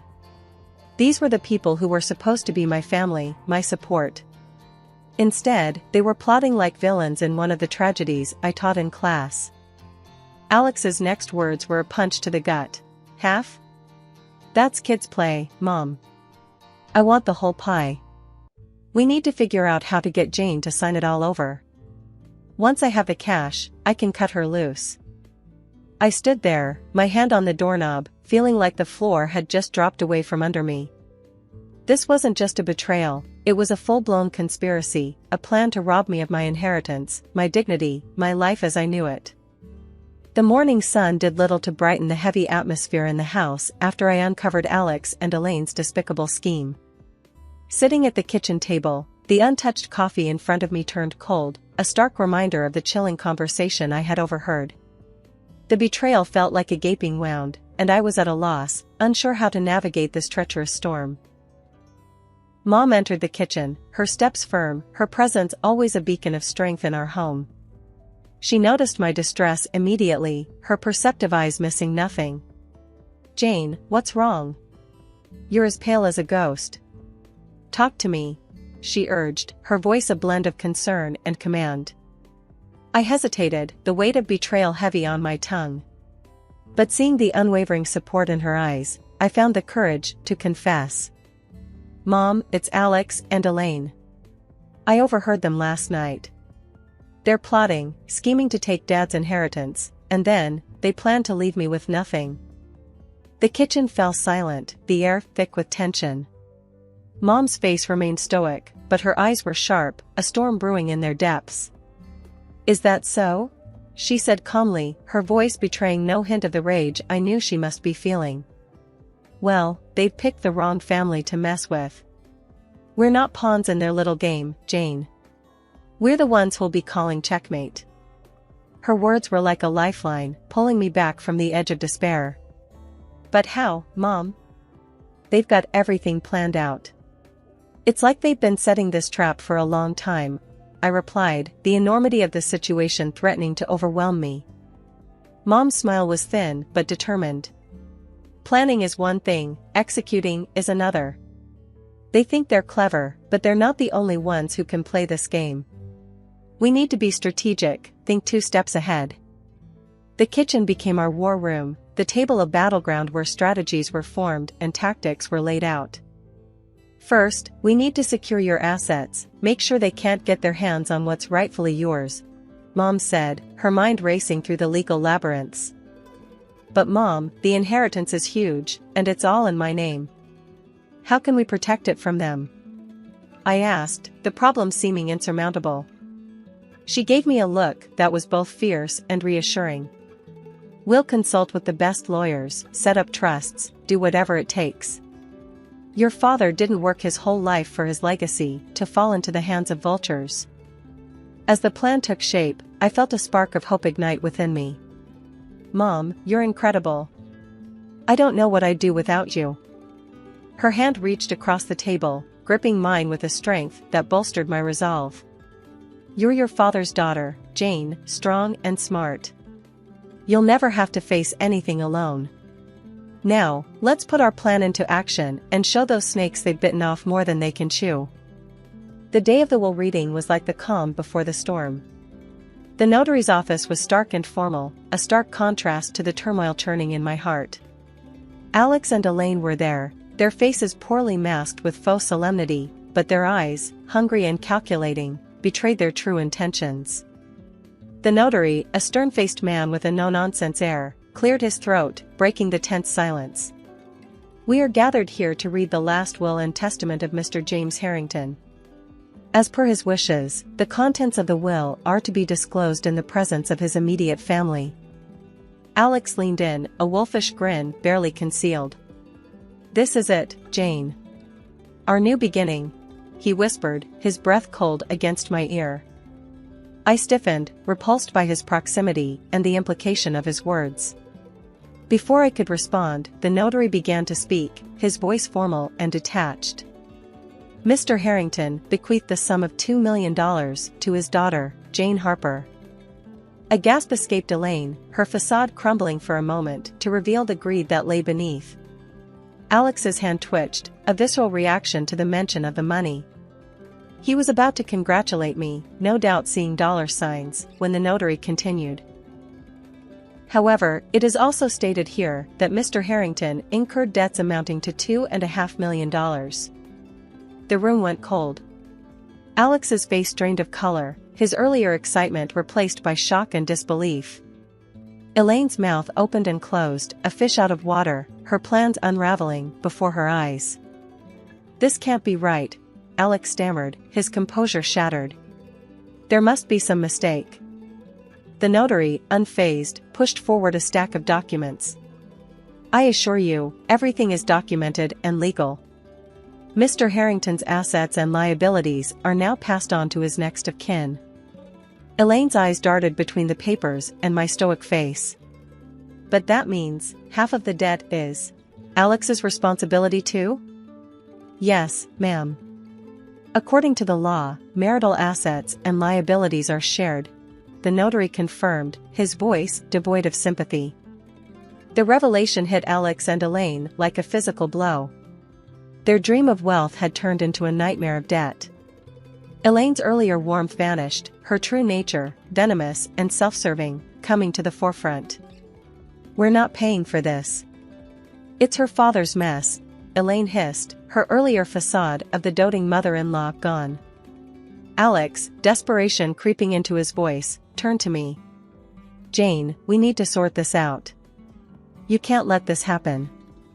I looked at him, the man I once loved, now a stranger driven by greed and deceit.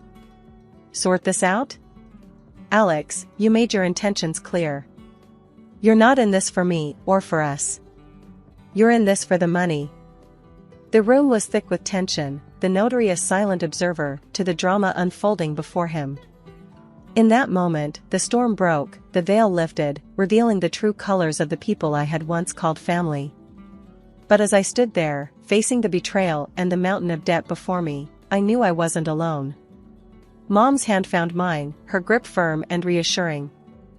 "We'll handle this, Jane. Together," she whispered, her voice a bastion of strength. Alex and Elaine, initially struck dumb by the revelation, quickly erupted into a whirlwind of fury and disbelief. "This is insane!"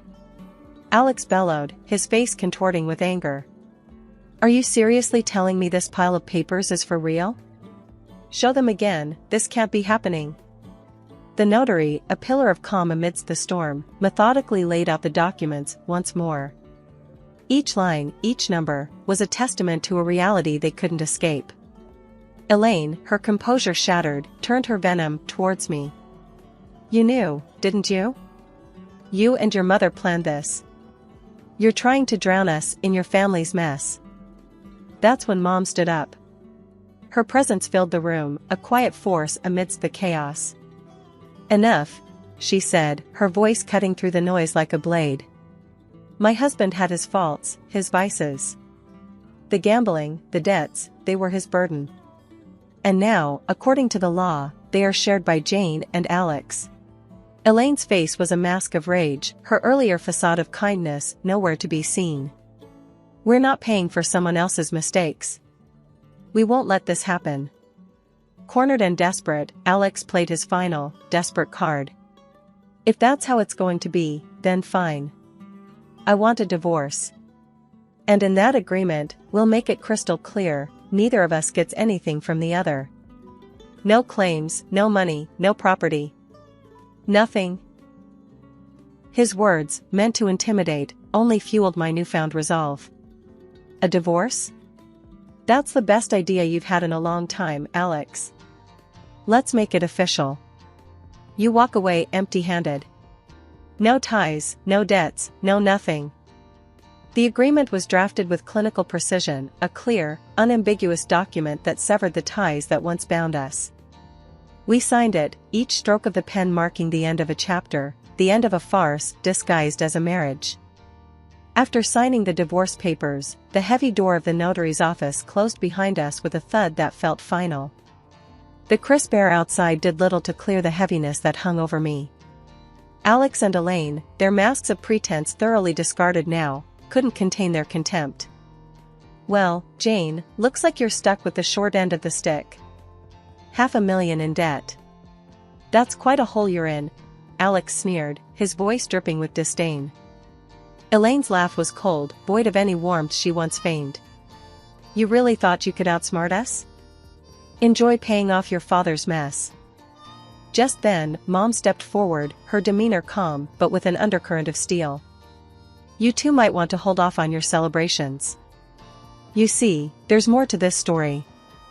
Alex scoffed, his arrogance unshaken. What could you possibly say to change anything now, Mrs. Harrington? Mom's smile was enigmatic, a prelude to the revelation that was about to turn the tables. Well, for starters, Jane's not alone in this. I'm here, and unlike what you've been led to believe, the real financial genius in this family has always been me. Elaine's smirk faltered, confusion clouding her features. Alex's expression mirrored his mother's, disbelief and curiosity warring on his face. I've been the one managing the successful investments, the stock market ventures, not my late husband. My net worth? It's currently around $70 million. And yes, Jane is my sole heir. The impact of Mom's words hit Alex and Elaine like a physical blow, their smugness evaporating, replaced by shock and a dawning realization of the grave miscalculation they had made. Alex, the color draining from his face, stammered, $70 million? But that means... Mom's gaze was unwavering, her voice firm. It means, Alex, that you and your mother have been chasing shadows while ignoring the real treasure. Jane's inheritance from me will secure her future. As for the debts left by her father, consider them settled. I won't have my daughter burdened by them. Elaine's mouth opened and closed, words failing her for the first time. Alex, his knees seemingly unable to support him, sank to the ground, his earlier bravado shattered. Please, Jane, I didn't know. I was wrong. Forgive me, he pleaded, his voice barely a whisper, the mask of the cunning strategist gone, leaving only a desperate man in its wake. But it was too late for apologies, too late for regrets. I looked down at the man I once loved, now a stranger groveling at my feet. Forgiveness is earned, Alex, not begged for. You made your choice, and now you have to live with it. Turning my back on Alex and Elaine, Mom and I walked away, their pleas and protests fading into the background. The last laugh was indeed ours, but it wasn't one of triumph or joy. It was a laugh that acknowledged the end of a painful chapter and the beginning of a new, hopeful journey. The debt, the deceit, the heartbreak, they were all behind us now. Ahead lay a path of healing and rebuilding, with the strength and wisdom of a bond that no storm could break. The last laugh was a promise of brighter days, of a future where the shadows of the past no longer loomed over us. It was the laughter of freedom, of liberation from the chains of greed and betrayal. And as we stepped into the light of a new dawn, it was the laughter that heralded the beginning of a new chapter, written on our own terms, in our own time. The dust had settled, and the dawn of a new day brought clarity and a profound sense of peace. My life, once entangled with Alex and Elaine's deceit, was now my own. Yet, the echoes of their betrayal hadn't faded completely.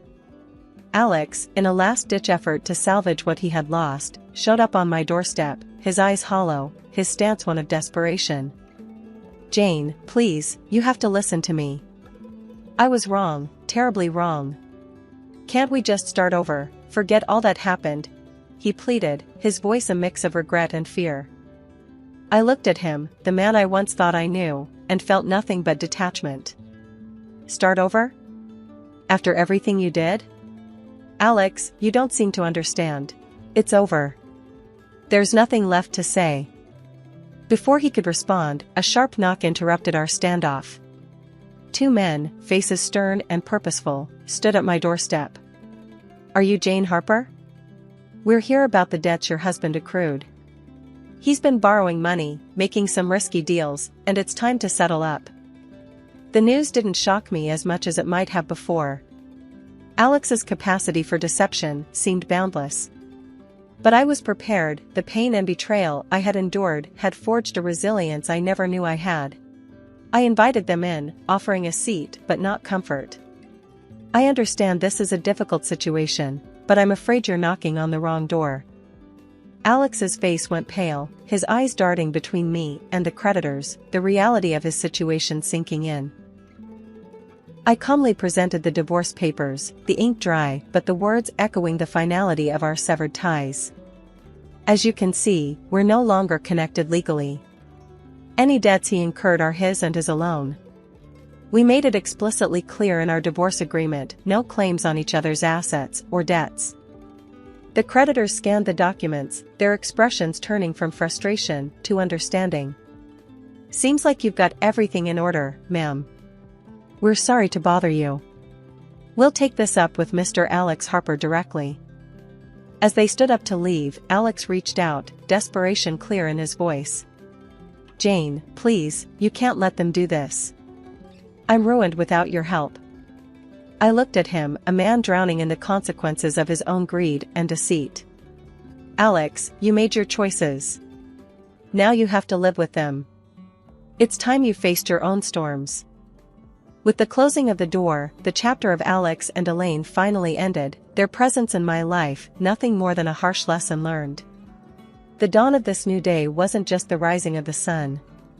It was the rising of a stronger, wiser me, a woman who had weathered the storm and emerged not just intact, but empowered.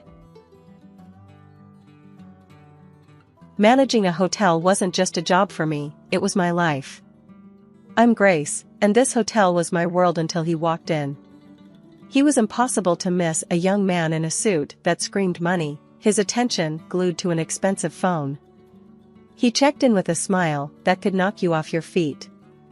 "Good evening, I'm Ethan," he said, his voice smooth as silk. "I'm here for a couple of nights. Anything interesting happening around here?" I found myself smiling back, a bit caught off guard by his charm. "Well, Ethan, the city's full of surprises. Depends on what you're looking for," I replied, handing him his key. Our chat was brief, but it sparked something. Maybe it was his curiosity, or the way he seemed genuinely interested when I spoke. He didn't stay long, but when he checked out, he left a note. "Enjoyed our talk. Care to continue it over dinner?" It read. I hesitated, not used to mixing work with my personal life. But something about him drew me in. We met at a local restaurant, a cozy place where the chatter and clinking glasses made it feel like a bubble away from the world. "You really have this place dialed in, don't you, Grace?" he said with a smile as we sat down. I laughed, feeling oddly at ease. "Guess you could say I've had some practice." Dinner flew by as we talked about everything and nothing. He was an open book, or so it seemed, sharing tales of his travels and investments. When the conversation turned to me, I found myself opening up more than I usually would. I told him about losing my parents, about how it was just Mia and me against the world since I was 21. That's a heavy load to carry, Grace. You must be incredibly strong, he said, his eyes reflecting a mix of admiration and something else I couldn't quite place. I shrugged, brushing off the compliment. We all play the hand we're dealt, right? Mia's been my priority. Our parents left us a little something, and I've been careful with it. Made it grow, bit by bit. He nodded, his expression thoughtful. That's impressive. You've got a good head on your shoulders. As the night wore on, I realized I hadn't laughed this much in a long time. But when I tried to learn more about him, about his family, he'd skillfully changed the subject. My folks and I don't see eye to eye. Let's just say they have their ideas about life, and I have mine, he said, a shadow crossing his face. I didn't press further. We all have our stories, our scars. As the evening drew to a close, I found myself not wanting it to end. There was something about Ethan, something that made me feel alive in a way I hadn't in years. My life with Ethan felt like a whirlwind, each day a new adventure, every moment spent together filled with laughter and dreams of the future.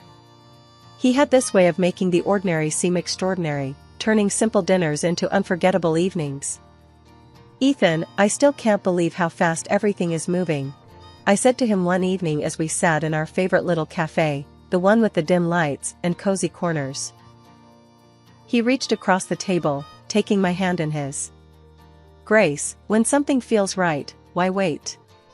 I've never been sure of anything in my life, he replied, his eyes holding mine with an intensity that sent shivers down my spine.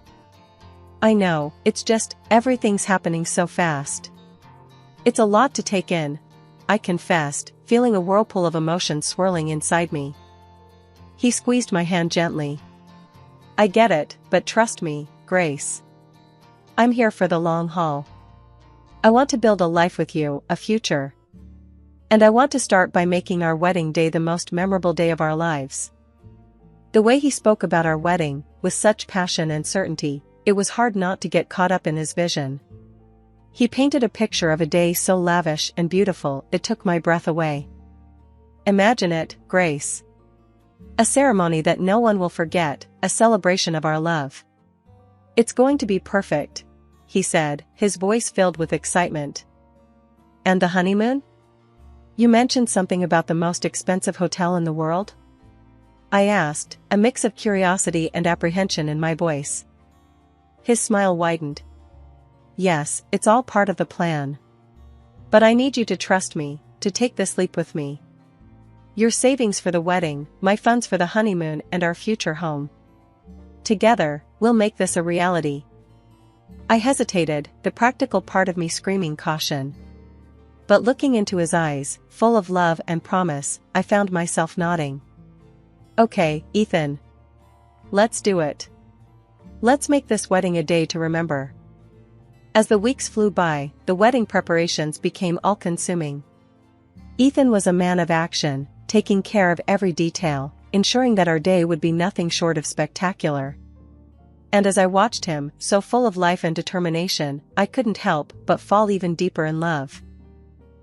Ethan, you're amazing. The way you're handling everything, I don't know how to thank you, I said to him one evening, as we reviewed the list of guests and the lavish menu he'd planned. He pulled me close, his arms wrapping around me. Grace, seeing you happy is all the thanks I need. This wedding, it's just the beginning. Our life together is going to be even more beautiful. But amidst the whirl of excitement, there were moments when doubt crept in, whispering questions in the quiet of the night. Was I moving too fast? Was I getting swept away by the romance of it all? Every time those thoughts surfaced, Ethan's assurances were there to chase them away. His words, his promises, they were my anchor, holding me steady in the storm of uncertainty. The wedding prep had my days packed, but amidst the whirl of cake tastings and flower selections, I knew I needed Mia, my sister, my confidant, by my side. Since our parents passed, it had been us against the world, and her input meant everything to me, especially now. I called her up, hoping she could sneak away from the cafe she worked at. Hey, Mia, think you can ditch the aprons and coffee smells for some tulle and satin today? I half joked, my voice laced with hopeful anticipation.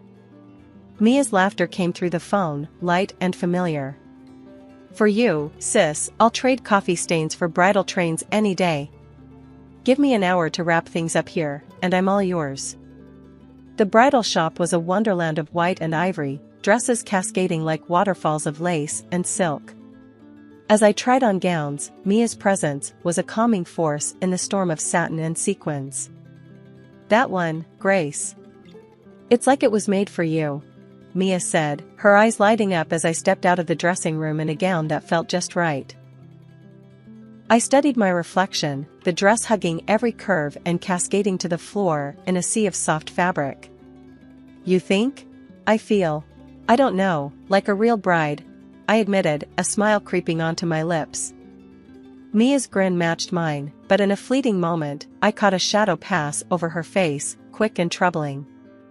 Before I could question it, she was up and pulling a dress off the rack. Mind if I give this one a whirl?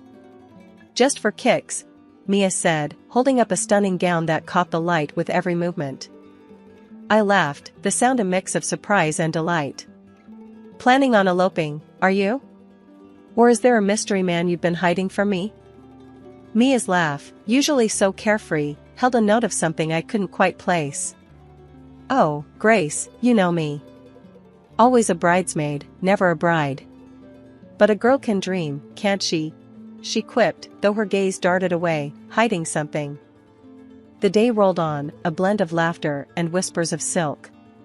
But Mia's mood seemed to flip like a switch, her usual bubbly demeanor clouded by moments of distraction. Everything okay, Mia? You seem a bit off today. I probed gently, concern threading through my words. She was quick to dismiss it, a wave of her hand erasing my worries. It's nothing, really. Just cafe chaos. You know how it gets, Mia assured me, but her forced smile didn't quite reach her eyes. As we left the bridal shop, the weight of her secrets seemed to hang between us, an unspoken tension that neither of us could quite navigate. I wanted to believe it was just pre-wedding stress, maybe a spat with a troublesome customer, but the nagging in my gut told me it was something more. That night, as I lay in bed, the excitement of finding the perfect dress was overshadowed by the puzzle that was Mia's behavior. She was the one person who had always been an open book to me, yet now, there were pages I couldn't read, words hidden just out of sight. And as the wedding day edged closer, the joy I should have been feeling was tinged with a worry I couldn't shake. Mia and I had faced everything together, but now, it felt like there was a growing gap, one filled with secrets and unasked questions. Little did I know, the answers to those questions were about to turn my world on its head. It was a day like any other, or so I thought, until Ethan left his phone buzzing and forgotten on the kitchen counter. As I went about tidying up the apartment, the constant notifications from his phone nagged at me, a persistent reminder of something amiss. The lack of a password was a surprise, but it was nothing compared to the shock that awaited me inside. The messages between Ethan and Mia were like a punch to the gut, each word a betrayal that tore through my heart. They weren't just having an affair, they were planning to push me aside like I was nothing, like all the years of sisterhood with Mia meant less than the dirt under their shoes. I read and reread Mia's message, confessing her pregnancy with Ethan's child. The words blurred as tears clouded my vision. Can't believe we pulled this off. She's such a fool, falling for every lie. And now, with the baby, we can finally be together, just as we planned, it read. The world around me seemed to spin, a carousel of deceit and treachery.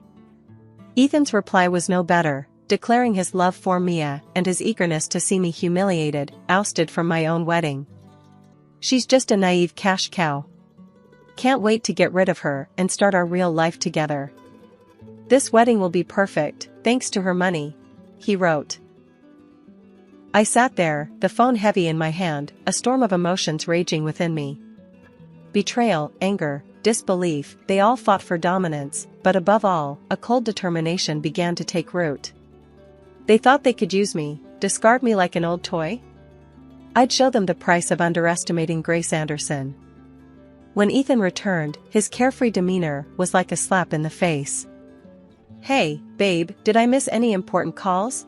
he asked, casually picking up his phone. I forced a smile, my insides churning with anger. "Nope, just the usual stuff. Busy day?"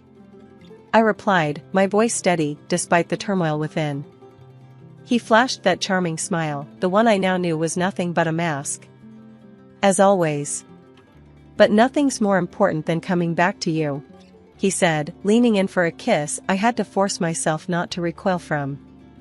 From that moment on, I played the part of the oblivious fiancé to perfection. I smiled, I nodded, I went along with the wedding plans. But behind the scenes, I was planning my revenge on the two people who had betrayed me in the worst possible way.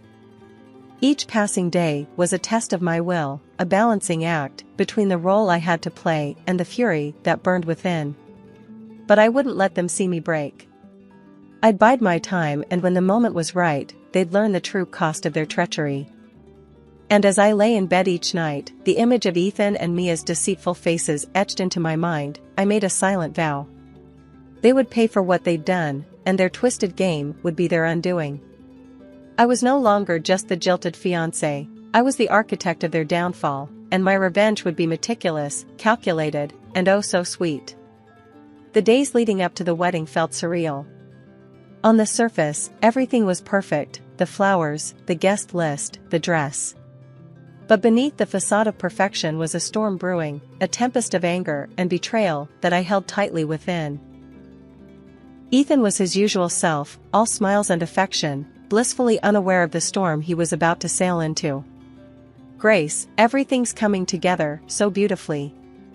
This wedding is going to be the talk of the town," he said one evening, as we reviewed the final preparations.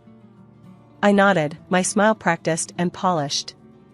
"Yes, it's going to be a day to remember," I replied, the words laced with a meaning he couldn't possibly grasp.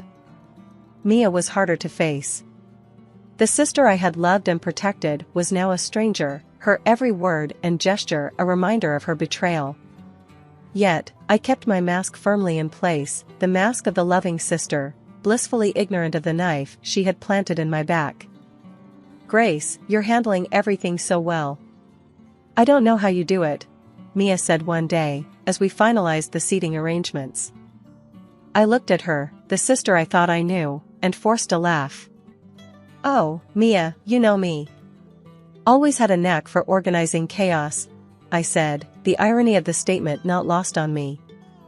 As the wedding day drew closer, the tension became almost tangible, a tightrope I walked with precision and care. Ethan's phone was now always guarded, his conversations hushed and hurried. But it didn't matter. I had seen enough, knew enough. The morning of the wedding dawned clear and bright, a beautiful day for a beautiful disaster. As I got ready, the reflection in the mirror showed a bride, serene and poised. But behind the veil and the makeup was a woman on a mission, a woman who would no longer be a pawn in someone else's game. "Mia's running late, huh?" Ethan remarked casually, adjusting his tie. I met his gaze in the mirror, my eyes giving nothing away. "Yes, but she'll be here. Wouldn't miss it for the world," I replied, the double meaning clear in my voice. He nodded, oblivious to the undercurrents. "Well, she's always been a bit unpredictable.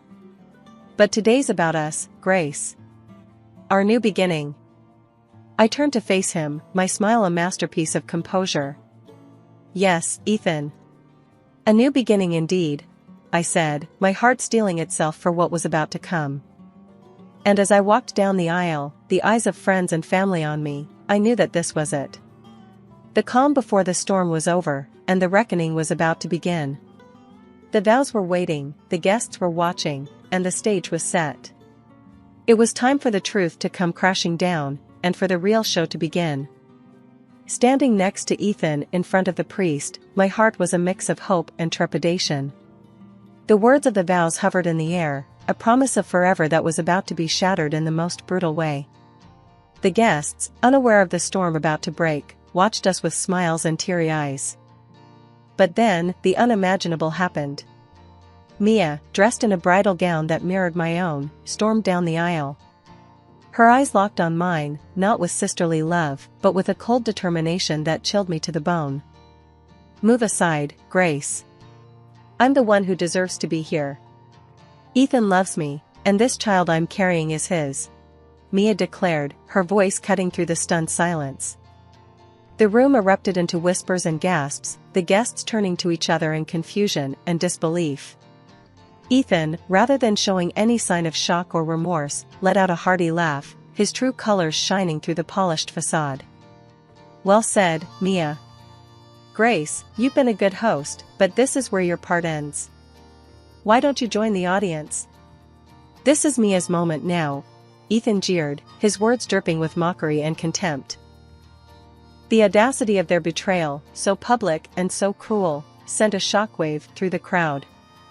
But as the reality of the situation sank in, my reaction surprised everyone, including myself. I looked at Ethan, then at Mia, and smiled. Of course, why not? I wouldn't want to miss the show. After all, I did pay for it, I said, my voice calm, betraying none of the turmoil inside me. Mia and Ethan exchanged a confused glance, clearly not expecting such a composed response. The guests, too, were baffled, their eyes darting between us, trying to make sense of the surreal scene unfolding before them. As I gracefully took a seat among the guests, my head held high, the whispers grew louder. What's she up to? Is she really going to let this happen? The questions buzzed around the room like a swarm of bees, but I remained serene, a statue amidst the chaos. Ethan and Mia, now standing together at the altar, looked unnerved. My calm demeanor had thrown them off, their plan to humiliate and discard me not unfolding as they had anticipated. What's your game, Grace? Why are you so calm? Ethan asked, his voice a mix of curiosity and concern. I met his gaze, my smile never wavering. No game, Ethan. Just enjoying the fruits of my labor. Please, proceed. I'm eager to see how this plays out, I replied, my words a velvet-covered dagger. The ceremony resumed, but the atmosphere had shifted. The guests watched in a mix of shock and anticipation, unsure whether they were witnessing a wedding or the prelude to a dramatic reckoning. As Mia and Ethan exchanged vows, the words felt hollow, a mockery of the sacred promise they were supposed to represent. And as I sat there, surrounded by friends and family who were struggling to comprehend the spectacle, I knew that this was just the beginning. The real show was yet to come, and Mia and Ethan, in their arrogance and deceit, had just secured front-row seats to their own downfall. As the priest asked if anyone objected, the doors burst open. A woman, older and more worn than either Ethan, stormed in, her eyes blazing with fury. Stop this wedding right now, she demanded, her voice slicing through the silence like a knife. Ethan's face turned ashen, his eyes wide with shock. Catherine? What are you doing here? He stammered, the mask of the perfect groom slipping away. Catherine, Ethan's legal wife, as I had discovered, marched up to the altar. I'm here to stop you from making a bigger fool of yourself and these people. Grace, you deserve to know the truth, she said, turning to me with a sympathetic look. The guests murmured among themselves, the scandal unfolding before them more gripping than any soap opera. Mia clutched her stomach, her face a mask of shock and fear. Catherine continued, her voice firm and clear. Ethan is a liar and a cheat. He's in debt up to his ears, his investments failed, and he's been using you all to dig himself out of his hole. And Mia, you poor girl, you're just another pawn in his game. The room erupted into chaos, the guests rising from their seats, the whispers growing louder. Ethan tried to speak, but his words were drowned out by the uproar. I stood up, my heart pounding, but my voice steady. There's more, I announced, silencing the room. I hired a private detective after I discovered Ethan and Mia's affair. Not only is Ethan already married and drowning in debt, but he's also been hiding a daughter, a child he's never supported. Mia's face crumpled, the reality of her situation crashing down around her. Ethan, is this true? Tell me she's lying, she pleaded, her voice breaking. Ethan, now pale and defeated, had no words. His lies, his deceit, all laid bare for the world to see. But the final blow was yet to come. As the guests processed the revelations, Ethan's parents, two stern and imposing figures, entered the room. I had reached out to them, told them everything. And now, they were here to confront the son who had brought shame to their name. Ethan's father, a man of few words, spoke with a voice that resonated with disappointment and anger. "Ethan, you are no son of mine. Your actions today and in the past have shown your true character. You are cut off from our family and our fortune." As the room settled into an uneasy silence, I looked at Ethan, Mia, and the shattered dreams they had tried to build on a foundation of deceit.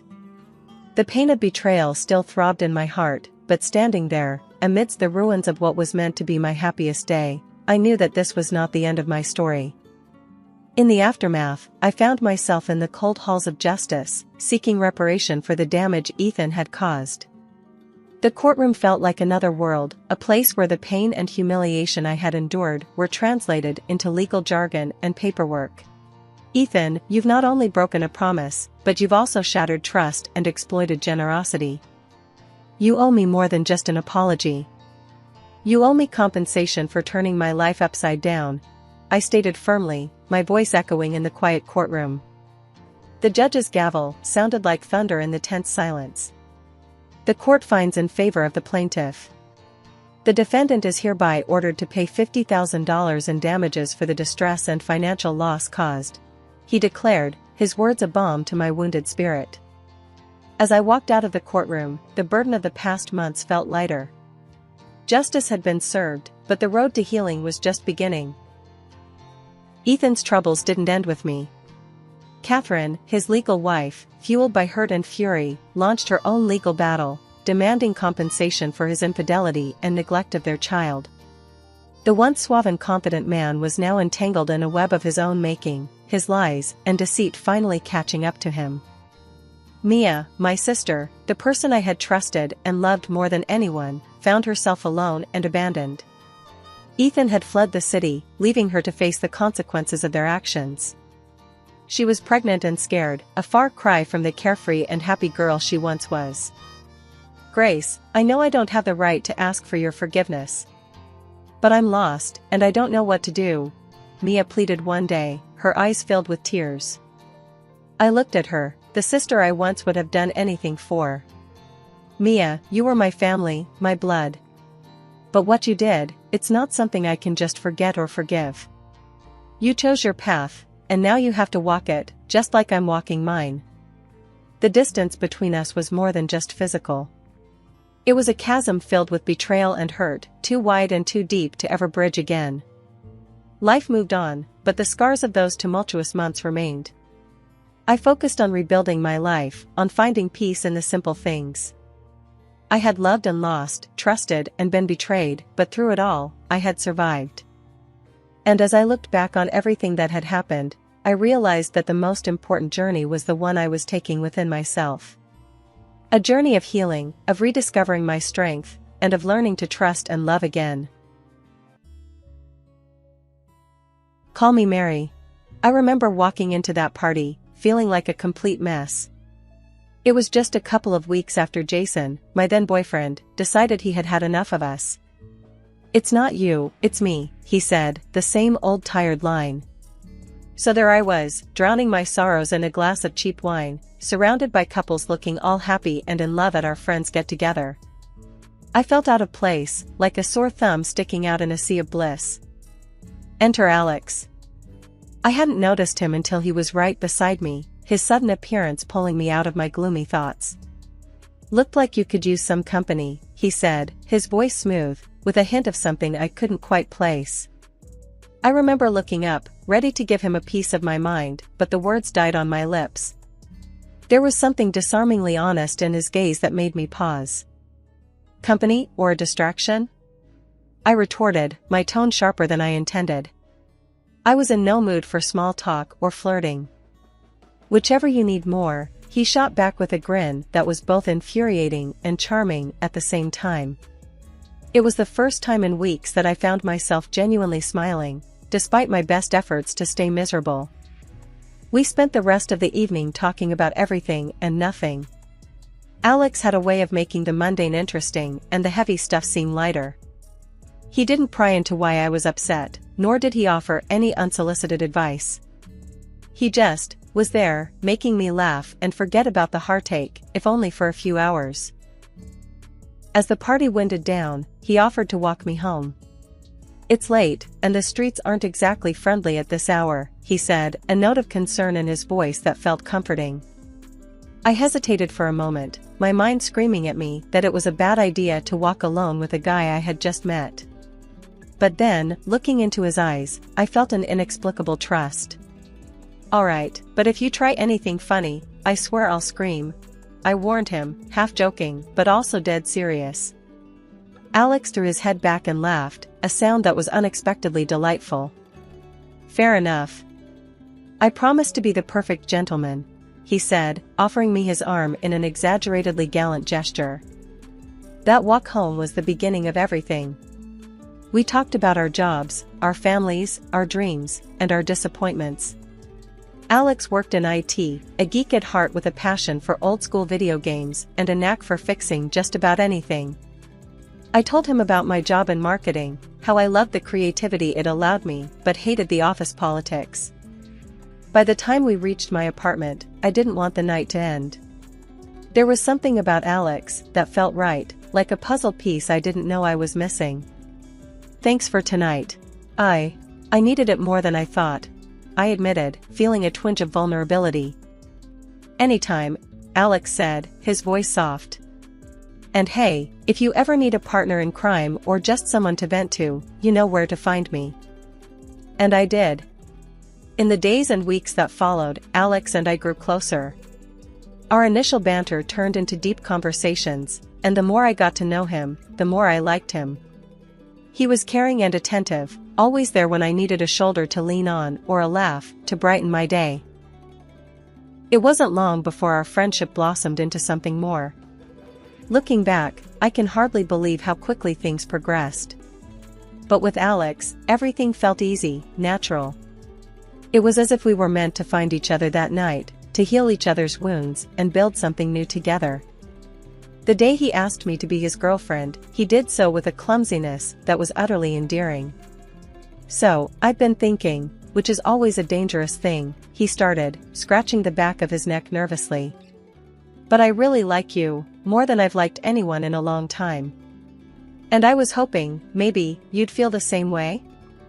I remember laughing, not at him, but at the absurdity of the situation. After all the heartache and disappointment, I had found someone who made me feel alive again. "I do, Alex. I really do," I said, and the smile he gave me in return was everything. The honeymoon phase, they say, doesn't last forever. But when the shift came for Alex and me, it hit like a freight train. I'd come home from work, bone-tired from the day's grind, only to find Alex sprawled on the couch, eyes glued to the TV, surrounded by a day's worth of mess. At first, I brushed it off, chalking it up to bad days or just a man's typical disregard for clutter. But as days turned into weeks, and weeks into months, the pattern held. One evening, after a particularly long day, I walked in to find the living room looking like a disaster zone. "Seriously, Alex?" I couldn't keep the frustration out of my voice as I kicked a path through scattered shoes and gym bags. "You've been home for what, 4 hours? And the place looks like this?" Alex barely glanced up from his game. "What's the big deal?" "It's just a bit of mess," he replied, his tone dismissive. "A bit? You call this a bit?" My patience was wearing thin. "I've been at work all day, and I come home to this. It wouldn't kill you to tidy up a bit, would it?" He shrugged, a gesture that made my blood boil. "I work too, you know. Why should I spend my free time cleaning?" "Because you live here," I shot back. "It's called being an adult, Alex. Taking responsibility." His response was to turn up the volume on the TV, effectively ending the conversation. I stood there, fuming, as the realization sank in. This wasn't just about the mess. It was about respect, partnership. And right then, it felt like I was lacking both. One night, in a desperate bid for some semblance of order, I decided to tackle the kitchen. The sink was piled high with dishes, leftovers turning into science experiments. As I scrubbed and scraped, I couldn't hold back the tears. This wasn't the life I envisioned. This wasn't the partnership I signed up for. Alex found me there, elbow deep in suds and misery. "Hey, what's this?" he asked, his voice softer now, laced with concern. I shook my head, unable to find the words. "I'm just tired, Alex. Tired of feeling like I'm doing this all alone." He sighed, running a hand through his hair. "Look, I get it. I'll try to do better, okay?" But trying didn't seem to translate into action. Days passed, and the pattern continued. Promises were made and broken, leaving me to wonder if this was our new normal. The man I married, the partner I thought I had, seemed more like a distant roommate, leaving me to question where we went wrong. It wasn't just the chores or the mess. It was the growing gap between us, the silent meals, the unspoken frustrations. I missed the man who walked me home that night, who made me laugh and feel loved. Now, I felt more like a caretaker than a wife, struggling to keep us afloat in a sea of indifference. "Alex, we need to talk," I said one evening, the words heavy with a mix of dread and hope. "This isn't working. We're not working. And I don't know how to fix this if you're not willing to meet me halfway." He looked at me then, really looked at me, and for a moment, I saw a flicker of the old Alex. "I know I've been a jerk," he admitted, his voice low. "I'll try harder, I promise." Promises. I wanted to believe them, to hold on to the hope that we could find our way back to each other. But as the days turned into weeks, and the mess remained, those promises felt more like echoes of a past we couldn't reclaim. The mess around the house grew worse, if you can believe it. It wasn't just clothes or dishes anymore. I found dirty socks in the fridge once. Yeah, you heard that right. In the fridge, next to the butter. I walked into the kitchen, ready to make some coffee, and there it was, a sock, chilling with the dairy. "Alex," I yelled, holding up the offending item like it was evidence in a trial. "Explain this." He wandered in, looking bewildered and not the least bit guilty. "Oh, must have dropped it," he said, as if that was a normal thing. "In the fridge? Really, Alex? What's next, shoes in the microwave?" My voice was dripping with sarcasm. I was beyond frustrated. He just shrugged, that infuriating nonchalance on full display. "Could you just chill? It's not a big deal." Not a big deal? I was fuming. "It's disgusting, Alex. Your stuff is everywhere. It's like living in a dumpster." He rolled his eyes, turning to leave. "You're making a mountain out of a molehill. Just pick it up if it bothers you so much." That was the last straw. "I'm not your maid, Alex. This is our home, not your personal landfill. I can't do this anymore. Something's gotta give."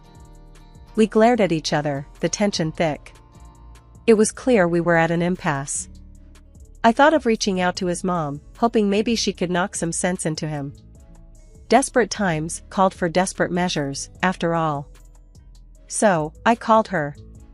"Hey, Mrs. Thompson, it's me. I don't know what to do about Alex. The mess, the disrespect. I'm at my wit's end." There was a sigh on the other end. "Honey, Alex has always been a slob. I cleaned up after him his whole life.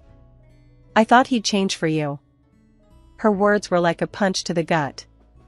"So, what, I'm just supposed to deal with it? Clean up after a grown man because he never learned to do it himself? It's just how he is. He needs someone to take care of him, like I did. Now it's your turn, I suppose." My heart sank. I didn't sign up to be his caretaker. I thought we were partners. She was sympathetic, but firm. "You're going to have to talk to him, dear. Lay down the law or something." That's what I should have done years ago. Hanging up, I felt no better. If anything, I felt more alone. It was clear that Alex had grown up pampered and unaccountable. And now, according to his mom, it was my job to reform him. I confronted Alex again, armed with a new resolve. We need to talk. This can't go on. I'm not your mom, and I'm not here to clean up after you. You're an adult, act like it. It was a conversation we'd had before, but this time I meant business. The ball was in his court now. I could only hope he'd finally play fair. As days turned into weeks and weeks into months, the distance between Alex and me grew wider than the Grand Canyon.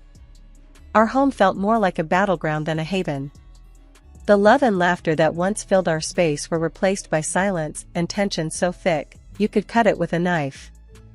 One evening, as I sat at the dinner table alone, staring at the 2 plates of food I'd prepared, waiting for Alex to join me, the weight of our situation hit me hard. He stumbled in well past the time we usually ate, his face flushed, not from the cold outside but likely from a few drinks after work. "Where've you been?" I asked, my voice barely hiding my frustration. It wasn't just about him being late, it was about him being absent when he was right there. Alex shrugged off his coat and dropped it on the chair, not bothering to hang it up. "Out," he said simply, as if that one word was explanation enough. "Out where, Alex? With who?" I pressed on, needing something more than his non-answers. He sighed, a sound of annoyance rather than remorse. "Just out with the guys from work. You know how it is." I didn't, actually. Our once shared experiences and stories had turned into his life and my life, with a chasm between. We used to go out together, remember? We had friends, a social life together. Now, it's like you're living a whole separate life. He finally looked at me, his eyes not meeting mine. "I just needed some space, okay? You're always on my case about something.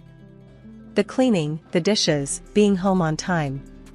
Can't a guy catch a break?" His words stung, not because they were entirely untrue, but because they underscored how far apart we drifted. "A break?" I echoed, my voice rising despite my attempt to keep calm. "I'm not your warden, Alex. I'm your wife. Or at least, I thought I was. Partners give each other breaks, they don't take breaks from each other." Alex didn't respond. He just moved past me, heading for the fridge to grab a beer, as if that could solve everything. I watched him, a man I no longer recognized, and wondered how we got here. How did the man who once walked me home in the rain, who made me laugh until my sides hurt, become a stranger in his own home? "We're not okay, Alex," I said, the realization hitting me hard. "We're not okay, and I don't know if we can fix this." He paused, beer in hand, and for a moment, I thought I saw a flicker of the old Alex, the one who cared, who fought for us. But then he shrugged, a gesture that had become all too familiar. "Maybe you're right. Maybe we're not okay." His agreement should have been a relief, an acknowledgement of our problems.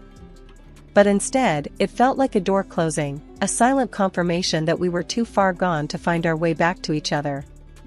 I used to hate the idea of business trips, preferring the comfort of home over the sterile environment of hotel rooms.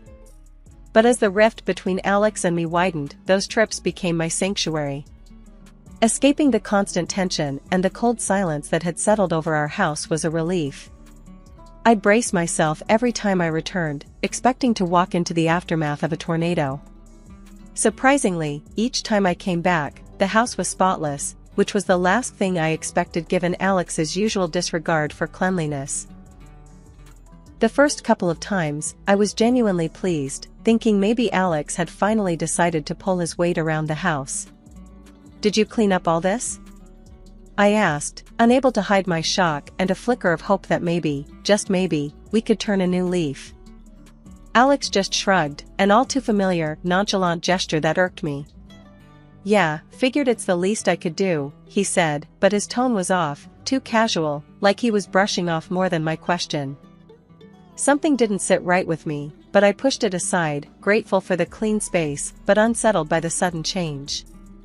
It was after another trip, coming home to the same uncharacteristically clean house, that curiosity got the better of me. I decided to thank the person I thought responsible, his mother. "Mrs. Thompson, thanks for cleaning up the house."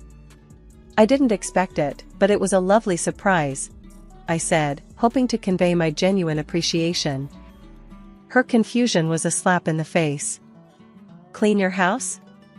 Dear, I haven't been over in months. Alex should be taking care of his own mess, not you or me," she said, her tone a mix of surprise and a bit of annoyance. My heart sank, and a cold realization crept in. Confronting Alex didn't take long after that. "Your mom didn't clean." "So, who did?" "Because it sure wasn't you," I demanded, my patience wearing thin, tired of the lies and the evasiveness. Alex squirmed under the pressure, his usual confident demeanor crumbling. "Look, it's not what you think," he started, but his voice was too hesitant, guilty. I pressed on, needing the truth more than I needed to breathe. "Who's been cleaning our house, Alex?" "Because it's obviously someone."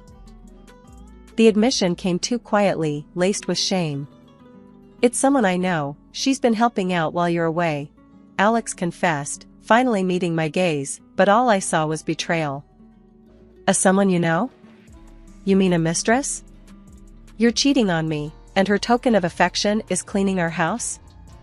The absurdity of the situation would have been laughable if it weren't so tragically pathetic. He tried to defend himself, the words fumbling out in a messy spill. "It's not like that. She's just a friend." "A friend who cleans and sleeps with my husband? That's a new one, Alex." My voice was bitter, laced with anger and a heartache that dug deep. I found out about his infidelity not through whispers or clandestine messages, but through a clean house. The irony wasn't lost on me, and though my heart was shattered, I couldn't help but marvel at the bizarre twist my life had taken. After all this, I decided enough was enough. Divorce was the only option left for me. Alex, surprisingly, didn't put up a fight. He let me go without so much as a plea for me to stay. Maybe that was for the best, or maybe it just showed how far apart we'd really grown. A few quiet months passed. I settled into a small, clean apartment that felt more like home than the house I shared with Alex ever did. Just when I started to enjoy my newfound peace, I got a call that turned my calm afternoon upside down. It was Alex's mom, and she was livid. "Come back to Alex this instant," she demanded, her voice sharp and filled with frustration. I pulled the phone away from my ear for a moment, confused. "Excuse me? Why on earth would I do that?" "Because he's a mess without you. His house looks like a pigsty, and I'm sick of cleaning up after him. His habits are driving me insane." I couldn't help but chuckle, though I felt a pang of sympathy for her. "And how is that my problem, Mrs. Thompson? I'm not his keeper anymore." Her voice softened, but the desperation lingered. "Please, he needs someone. His little cleaning lady ran off the moment she saw what a disaster he is." The irony of the situation wasn't lost on me. So, his mistress left because of the mess? That's poetic, in a way. She sighed, defeated. "I just don't know what to do with him anymore." I took a deep breath, my decision clear. "Mrs. Thompson, I understand it's hard, but I've moved on. Alex needs to learn to take care of himself, and you shouldn't have to clean up his messes either. It's not your job, and it's certainly not mine anymore." There was a pause on the line, and for a moment, I thought she might argue further. Instead, she simply said, "I suppose you're right. I'm sorry for bothering you with this." "It's okay. I hope things get better for you both," I replied, not unkindly. We ended the call, and I sat there for a moment, reflecting on the strange turn my life had taken. From a cluttered house and a failing marriage to a peaceful, tidy apartment all my own. I couldn't help but smile at the thought. Leaving Alex was the best decision I'd ever made, not just for my sanity, but for my soul. 6 months of silence passed since I walked away from Alex and that chapter of my life. Then, out of the blue, I remembered I had left something important at his place. With a sigh, I decided to retrieve it, thinking it'd be a quick in and out. Standing at the front door of the house we once shared, I knocked, waiting for any sign of life. Nothing. I used my old key to let myself in, not prepared for the scene that greeted me. The house was a disaster zone, garbage everywhere, the air thick with the stench of neglect. "What the?" I muttered, covering my nose with my sleeve. I called out for Alex, but the silence was my only answer. Concern growing, I checked the house and found him in the bedroom, looking like he hadn't moved in days, surrounded by filth. "Alex!" I yelled, shaking him gently. He was barely responsive, a shadow of the person he once was. Without hesitation, I dialed for an ambulance and the police, explaining the situation as best I could. When they arrived, I stepped back, watching as they took over, taking Alex to the hospital. As I waited outside, Alex's mom arrived, her face set in a familiar stoic mask. The police explained her son's condition to her, and her response was cold, detached. "He's an adult. His choices, his consequences," she said, her voice devoid of any maternal warmth. I couldn't believe her indifference. "He could have died in there," I said, anger and disbelief mixing in my voice. She just looked at me, as if I was a stranger speaking a foreign language. "Not my responsibility," she stated flatly, turning away to talk to the officers. Standing there, watching the scene unfold, I felt a mix of emotions. Sadness for Alex, anger at his mother, relief that I had moved on. But above all, I felt a sense of closure, knowing that I had done the right thing by leaving when I did. This was no longer my life, my mess to clean up. I had my own path to follow, one that led away from this chaos and towards a future I was still writing. After everything that went down, I found out Alex was placed in a psychiatric hospital. Turns out, he had a progressive mental disorder that made him act the way he did with all that mess and his lack of cleanliness. Hearing that news hit me hard, way harder than I expected. Despite all the hurt and chaos, I couldn't help feeling sorry for him. So, I decided to visit him, even if his own mom couldn't be bothered. The hospital was stark and sterile, a far cry from the cluttered home we used to share. I met with his doctor, a kind man who seemed genuinely concerned for Alex. His condition's advancing faster than we hoped, he told me, his voice heavy with regret. At this stage, there's not much anyone can do, except make sure he's comfortable and safe. I nodded, feeling a lump in my throat. "And his mom? Does she come by?" I asked, already knowing the answer. The doctor shook his head. "Haven't seen her. It's tough, patients like your ex-husband, they need all the support they can get." I left the hospital with a heavy heart. Alex's mom hadn't changed a bit, still as cold and distant as ever. It was clear she had washed her hands of him, leaving him to face his demons alone. I couldn't help but wonder if things would have been different if she'd shown him a bit more love, a bit more care. As for me, life moved on.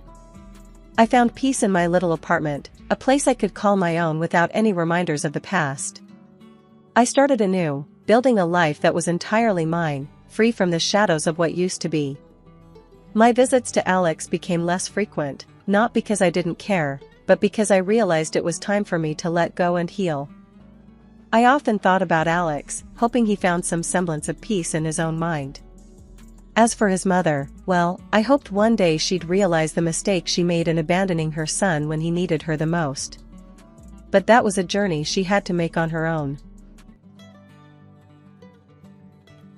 I'm Jess, and if you told me 11 years ago that my life would take such a wild turn, I'd have laughed it off. But here I am, stuck in a reality I never imagined. It all began innocently enough. I met Jack at a mutual friend's barbecue. He was charming, with a smile that could light up a room, and we hit it off right away. Fast forward through a whirlwind romance, and we were married, living what seemed like a dream.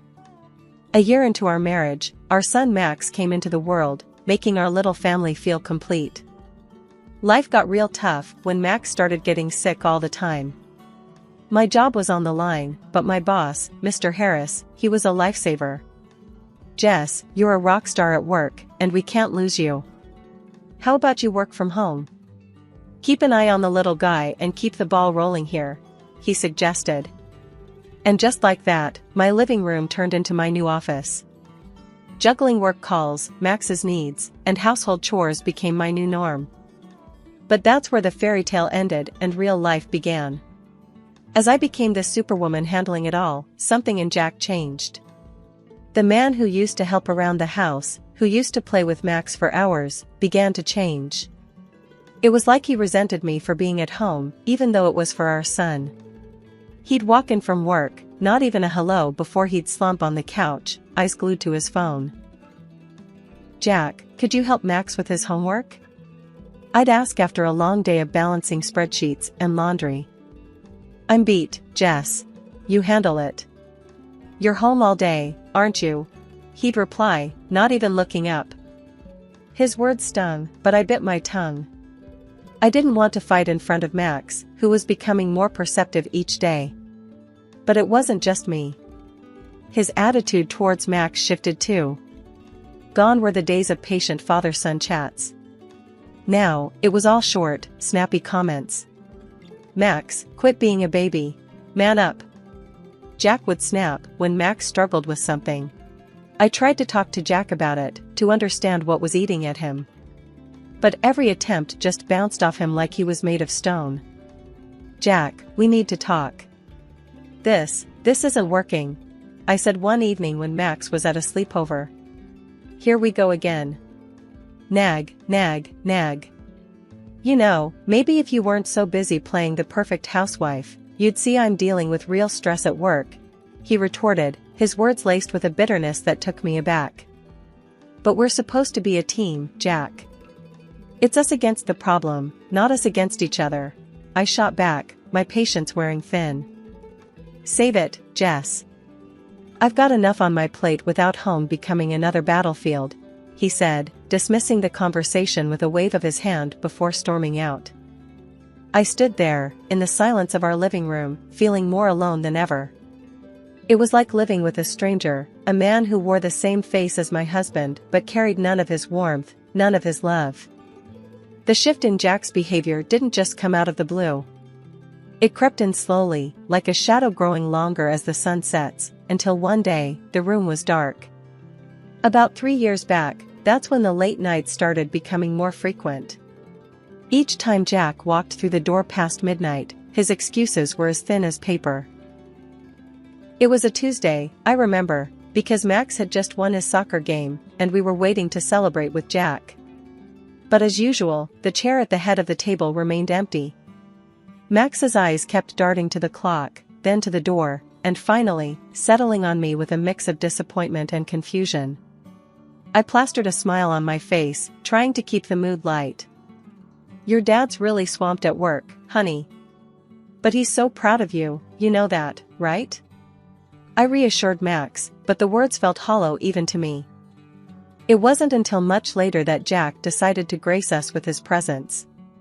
The sound of the door creaking open pulled me out of my troubled thoughts.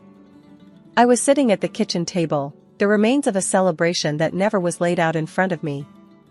Jack walked in, looking worn out, but there was something else in his demeanor, something off. I could smell the faint trace of perfume, definitely not mine, and it made my stomach churn. "Jack, where have you been? Max waited up for you. He won his game today, remember?" I tried to keep the accusation out of my voice, but it was hard. The game. Yeah, work, Jess. It's killing me. You know how it is," Jack mumbled, not even bothering to meet my gaze as he made a beeline for the fridge. "No, I don't know, Jack. It seems like work is all you ever have to say these days.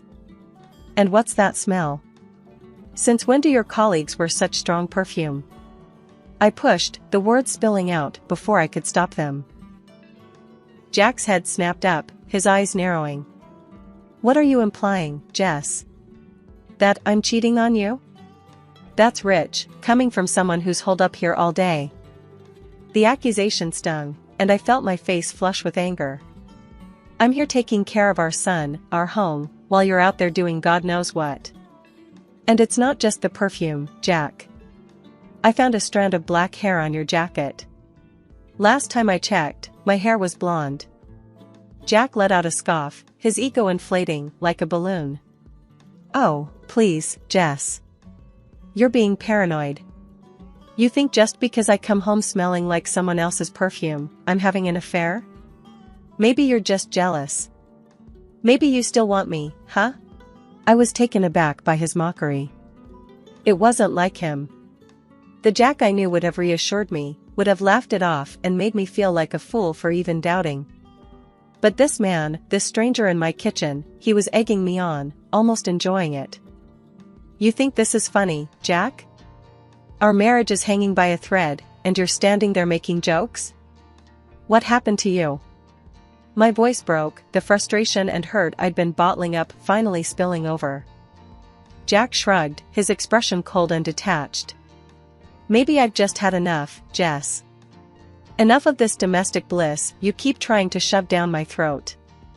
I'm out there busting my ass every day, and I come home to this nagging and suspicion. You want to know where I've been? Out, where I don't have to deal with this crap. With those words, he grabbed a beer from the fridge and headed towards the living room, leaving me standing there, a mix of disbelief and anger coursing through me. As I heard the TV flick on, the familiar sound of laughter from some late-night show filling the house, I realized that the gap between us had grown too wide to bridge with mere words. The day started like any other, with Max's laughter filling the house as I juggled work and household chores. But a call from Mr. Harris changed everything. Jess, we need you in the office today. Big client coming in, and we can't do this without you, he said. I was torn. Max was down with one of his fevers again, and with Jack's unpredictable schedule, I couldn't just leave our son alone. I called Jack, hoping he'd understand the urgency. Jack, it's important. Mr. Harris needs me at the office. Can you come home early today? Max isn't feeling well. Jack's response was a cold splash of reality. Are you kidding me, Jess? You know I can't just leave work in the middle of the day. Handle it, like you always do. His words stung, but there was no time to argue. I called Helen, Jack's mom, and thank heavens, she agreed to help. Of course, dear. You go and take care of your work. Max will be fine with me. The meeting was intense, but we nailed it. Mr. Harris suggested celebrating at a nearby restaurant, and though my mind was at home with Max, I couldn't refuse. We settled into our seats, the clinking of glasses and the murmur of conversations around us. But as I scanned the room, my heart dropped. There, in a dimly lit corner, was Jack, his hand on another woman's, their heads close together in intimate conversation. I felt like I'd been punched in the gut. Mr. Harris noticed my pale face. Jess, are you all right? You look like you've seen a ghost. I shook my head, not trusting my voice. I need a moment, I managed to say, my legs shaky as I stood up. I headed to the restroom, my mind racing. This couldn't be happening. Not Jack. Not us. But the truth was right there, laughing and flirting over candlelight. I splashed water on my face, trying to calm the storm inside me.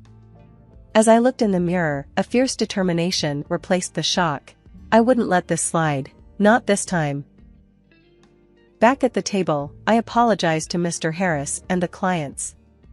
I'm sorry, I need to take care of something urgent. Please excuse me. I left the restaurant, my mind a whirlwind of hurt and anger. Jack didn't even notice me leave, so engrossed was he in his affair. I made it home, my hands trembling as I opened the door. Helen was there, her concerned eyes meeting mine. Is everything all right, dear? I couldn't spill it, not then. Just a rough day at work, Helen. Thanks for watching, Max. Helen gave me a knowing look. Anything you want to talk about? I forced a smile. Nothing to worry about. Just work stuff. Thanks again, Helen. After Helen left, the silence of the house wrapped around me. The image of Jack with that woman replayed in my mind. But I wasn't about to let anger take the wheel. This fury was fuel. Jack had made his choice, and now it was my move. The game had shifted, and as the night crept in, a plan began to form. A plan to make sure Jack regretted betraying the family he took for granted. The next morning felt heavy, like I was carrying a weight around my heart. Jack had left early, his usual routine, acting like nothing was wrong. But everything had changed for me. As I watched Max play, his innocence a stark contrast to the mess of our lives, I knew I had to act. But how? I couldn't just confront Jack without proof, and my word against his wouldn't hold up. I remembered a conversation with a friend about a private detective they had used. It seemed like a drastic step, but desperate times called for desperate measures. I waited until Max was settled with his video games, then I made the call. "Hello, is this Mr. Reynolds?" I asked, my voice barely above a whisper. "Yes, this is he." "How can I help you, ma'am?" came the reply, professional and to the point. I took a deep breath. I need your services. I suspect my husband is involved with someone else. I need proof." Mr. Reynolds was all business. "I understand, ma'am. We handle these cases with utmost discretion. Can you tell me more about your situation?" I poured out the details, the late nights, the perfume, the restaurant incident. Mr. Reynolds listened without interruption, then said, "We can start surveillance on your husband immediately. We'll gather evidence and keep you updated. My fee is..." I agreed without hesitation. The price didn't matter, I needed the truth. Days turned into weeks, and each time Mr. Reynolds sent over photos or snippets of conversations, my heart sank a little more. Jack with the same woman, at restaurants, at a park, and once, chillingly, at a jewelry store. It was like watching a train wreck in slow motion, each piece of evidence a brutal confirmation of Jack's betrayal. One evening, as I sat staring at the latest set of photos, Max came up to me. "Mom, why are you sad? Did something happen?" I quickly hid the photos and forced a smile. "It's nothing, honey. Just some work stuff. You know how it is." Max looked unconvinced. "If Dad is making you sad, I can tell him to stop. He should be nice to you." I hugged him, tears threatening to spill. "You're such a good boy, Max. But it's not your fight. Mom's got this under control, okay?" Max nodded, but his eyes still held worry. It broke my heart to see him like this, but it also steeled my resolve. Jack had to be held accountable, not just for me, but for Max's sake too. Max's 10th birthday should have been a day of joy and laughter, a celebration of a decade of life. The house was decorated, the cake was ready, and Max's eyes sparkled with excitement. But as the day unfolded, it became clear that it was going to be anything but typical. Jack, once the cornerstone of our little family, had been drifting away, his presence now just a shadow. This day was no different.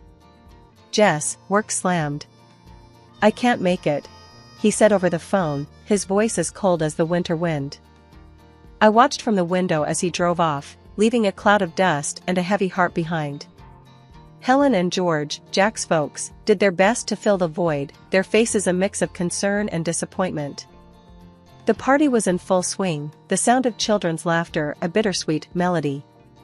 Then, out of nowhere, my phone shattered the calm. Jack's voice, panicked and loud, boomed through the speaker. "Our son's been hit. He's at the hospital now." The room froze, the festive air turning to ice. But there, right in front of me, was Max, safe and unharmed. "Jack, check your number." "Max is right here, safe and sound," I said, my voice steady, betraying none of the turmoil inside. There was a pause, a moment of silence that felt like an eternity. Then, a quiet, "Sorry, wrong number," before the line went dead. The room was thick with confusion and unspoken questions. I gently nudged Max towards his room, his new video game in hand. "Go on, sweetie. I'll be right there," I said, mustering a smile that felt more like a grimace. Once Max was out of sight, I turned to face Helen and George. Their faces were a mix of shock and worry, a silent demand for an explanation hanging in the air. "Helen, George, there's something you need to know," I began, my heart heavy. "Jack hasn't just been buried in work. He's involved with someone else. They have a child together, a little boy." The words hung in the air, heavy and suffocating. Helen's eyes welled with tears, and George's jaw clenched, his anger barely contained. "Jess, are you certain?" Helen's voice was a whisper, her world crumbling. I nodded, the truth a bitter pill. "I've seen them, heard their conversations. It's undeniable." The room was silent, the weight of betrayal pressing down on us. "We're with you, Jess. Our son, doing this, it's unforgivable," Helen said, her voice quivering but strong. George stood up, his posture rigid with resolve. "Jack will have to face us, to explain this madness. He owes you, answers." The rest of the day was a haze. The candles were blown out, the cake was cut, but the joy was overshadowed by the storm that loomed on the horizon. As the sun set, casting long shadows across the room, I realized that this was no longer just my battle. That evening, the house was quiet, too quiet. It was the calm before the storm. I sat in the living room, Helen and George by my side, the air heavy with anticipation. We were waiting for Jack, the man who had shattered our lives with his deceit. The door creaked open, and there he was, sneaking in like a thief, unaware of the confrontation that awaited him. He tiptoed towards the stairs, but before he could take another step, I flicked on the light. "Evening, Jack. How's your son? The one who got hit by a car?" I asked, my voice calm but laced with a venom that made him freeze in his tracks. Helen and George sat there, silent sentinels, their eyes fixed on Jack, waiting for his response. Jack's face went pale, his facade crumbling. That was a bad joke, Jess. I didn't mean it." I couldn't help but let out a bitter laugh. "A joke? Is that what you call it?" Without another word, I threw the photos and documents on the table in front of him. Each picture, each piece of paper, a testament to his betrayal. "This is no joke, Jack. This is your other life, laid bare for all to see." Jack's eyes darted from the photos to his parents, the magnitude of his actions finally sinking in. I can explain," he stammered, but his words fell flat. "You're done talking, Jack. These pictures, these documents, they speak louder than any lie you could come up with," I said, my resolve steel. Helen let out a sob, her hands covering her face. George's expression was stone, his disappointment a tangible force in the room. "To think our son would stoop this low," he muttered. Jack turned to his parents, desperation in his eyes. "Mom, Dad, But George cut him off, his voice firm and final. "You've made your bed, Jack. Now you lie in it. I'm cutting you off. Everything you would have gotten goes to Max." Jack looked at me, a last-ditch plea in his eyes. "Jess, please. I'll do anything. Don't do this." But the time for mercy had passed. "You had your chance, Jack. Now it's time you face the consequences. I want a divorce, and I'll make sure you pay for every heartache you've caused." The room was silent, the finality of my words hanging in the air. Jack, defeated and broken, gathered his things, his departure marking the end of our life together, but the beginning of a new chapter for me, for Max, for us. Days after Jack's departure, the echo of the door slamming still hung in the air, like a bad odor. I thought I'd seen the last of the drama, but I was dead wrong. The doorbell rang, a sharp, intrusive sound that felt like an invasion. Standing there, with a smirk that could sour milk, was Jack's mistress, her confidence as misplaced as her morals. Well, if it isn't the jilted wife. "Time to pack up, darling. Jack's with me now, and so's everything that was yours." "This pretty little house?" "I'm thinking curtains, maybe some new furniture." Her words were like nails on a chalkboard. I couldn't help but laugh, the sound bitter. You're dreaming if you think you can claim my house. This place? It's from my family. Jack couldn't lay a claim on it if he tried. Her smug expression faltered, confusion and anger warring on her face. She whipped out her phone, her false nails tapping furiously. Jack, you better explain this right now. You said this house was ours. In no time, Jack was at the door, his face ashen. The house, it's Jess's, he stammered, avoiding my gaze. The mistress's face turned a shade of red I didn't know existed. You pathetic liar. You promised me a fairy tale, and now you're telling me it's just a bedtime story? I watched the drama unfold, my arms crossed, a smirk playing on my lips. But I had one more card to play. Seems like we're airing dirty laundry today. Why not throw in these? I said, slapping the photos on the table. Looks like someone's been two-timing. Here you are, leaving a hotel with another man. Care to explain, sweetheart? The room erupted into chaos, a tornado of insults, accusations, and shattered illusions. I stood there, the eye of the storm, watching the destruction. Thinking of a paternity test, Jack? Might want to find out if you're really the daddy. The aftermath was a scene from a soap opera. The mistress, her dreams shattered, stormed out, leaving Jack standing in the ruins of his choices. And me? I stood tall, the victor in a battle I never wanted to fight. The final chapter of the tumultuous saga brought both closure and new beginnings. The divorce was more than a legal separation, it was the severing of ties that had bound me to a life of uncertainty and betrayal. Jack, in a desperate attempt to cling to a shred of dignity, underwent the DNA test, only to have his illusions shattered. The child he thought was his bore no trace of his DNA. Helen and George, once the loving grandparents and in-laws, now stood as my steadfast allies. George's decision to create a trust fund for Max wasn't just about securing a future for his grandson, it was a statement, a clear denouncement of Jack's actions.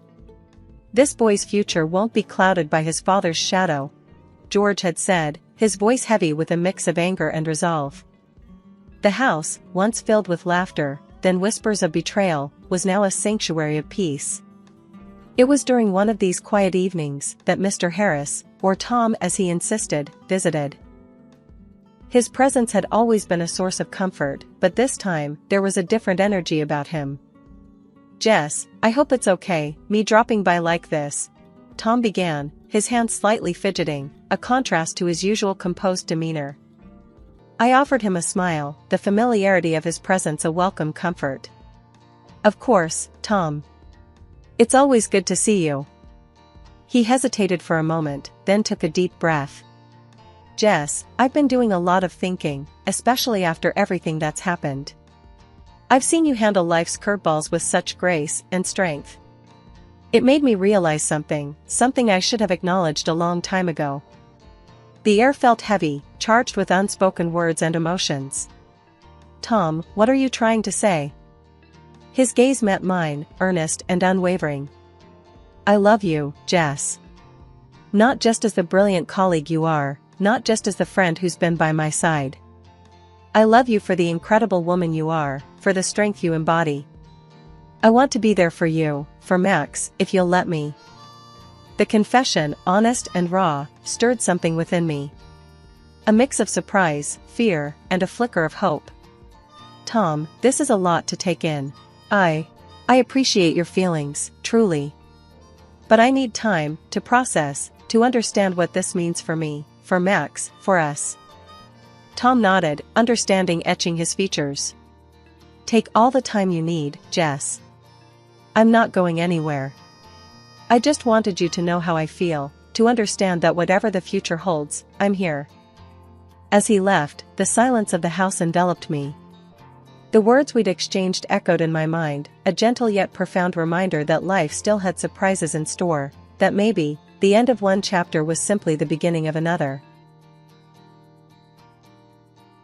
They say life's a journey, and mine sure started on a bumpy road. My folks, Jane and Robert, were the kind that knew the grind all too well. They didn't have much in the way of fancy degrees or fat wallets, but they had hearts of gold and a dream for me bigger than the sky. Dream big, work hard, Zoya, Dad would say every morning as he tied his worn-out boots, ready for another day at the factory. Mom, with her gentle smile, would pack my lunch, her hands rough from years of juggling odd jobs. I was their golden ticket, their dream of a better life, and they poured every penny they could spare into a jar labeled her future. It wasn't just loose change, it was their sweat, their hope, and their love, all clinking together in that old glass jar. High school was where the rubber met the road. I hit the books hard, determined not to let my folks down. Evenings were a family affair, with Mom quizzing me on my homework and Dad sharing stories about the value of every hard-earned dollar. Then came the letter that changed everything. A thick, fancy envelope with the words admission confirmed printed on the front. I'd made it into one of the top colleges to study financial analysis. The joy in our little house was palpable. Mom cried, Dad hugged me so tight I thought I might break, and that night, we had a celebration dinner, nothing fancy, just our favorite stew, but it tasted like victory. College life was a whole new world. I was a small fish in a big pond now, but I wasn't about to float, I was there to swim. To keep afloat financially, I started tutoring. It was during one of these sessions that I met Mike. He was a bit rough around the edges, always had his cap on backward, and seemed more interested in cracking jokes than cracking books. You know, you'd learn faster if you stopped trying to make me laugh all the time, I chided him during one of our sessions. Mike just grinned, that lopsided grin that I'd soon learn to love. And you'd be less stressed if you laughed a bit more. Balance, you know? Our study sessions soon turned into long conversations, laughter, and eventually, something more. He was different from anyone I'd ever met, he had this way of looking at life, unfiltered, unpretentious, just real. But life's not just about the good times, is it? It's about the grind, the hustle, the unending push to keep moving forward. That's what my parents taught me, and that's what I was determined to do, Mike by my side or not. Life after college was like stepping onto a whole new playing field. I landed a gig at a top firm right off the bat. All those nights hitting the books paid off, and I was ready to roll up my sleeves and dive into the world of finance. It was all high rises, sharp suits, and numbers that made your head spin. And let me tell you, it felt good. Real good. Mike, on the other hand, he was treading water. Jobs for him were like buses, you miss one, and you're waiting ages for the next.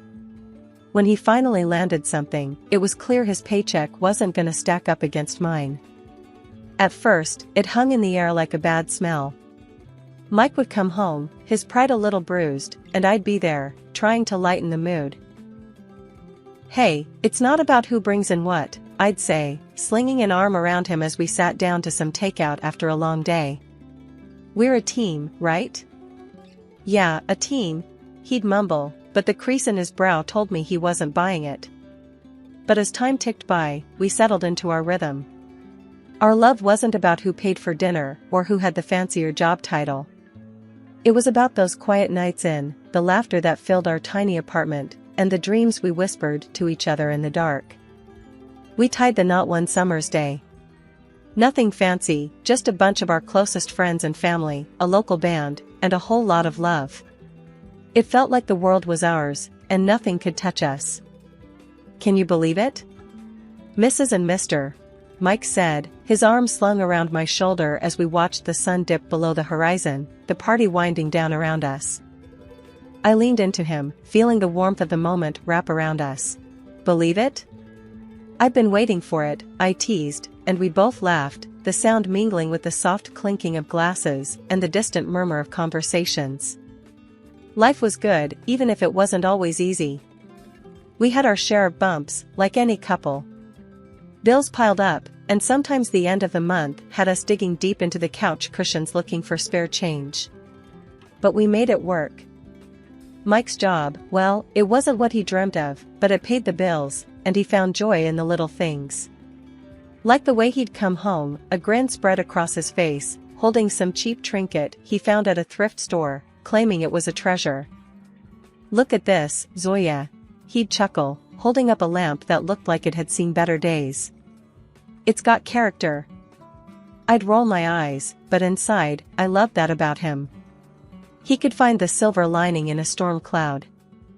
Then there were nights when the weight of it all would press down on us. Nights when Mike would stare out the window, a cold cup of coffee in his hands, his thoughts a million miles away. "You ever think about where we're headed?" he'd ask, his voice barely above a whisper. I'd sit beside him, our shoulders touching, sharing the burden.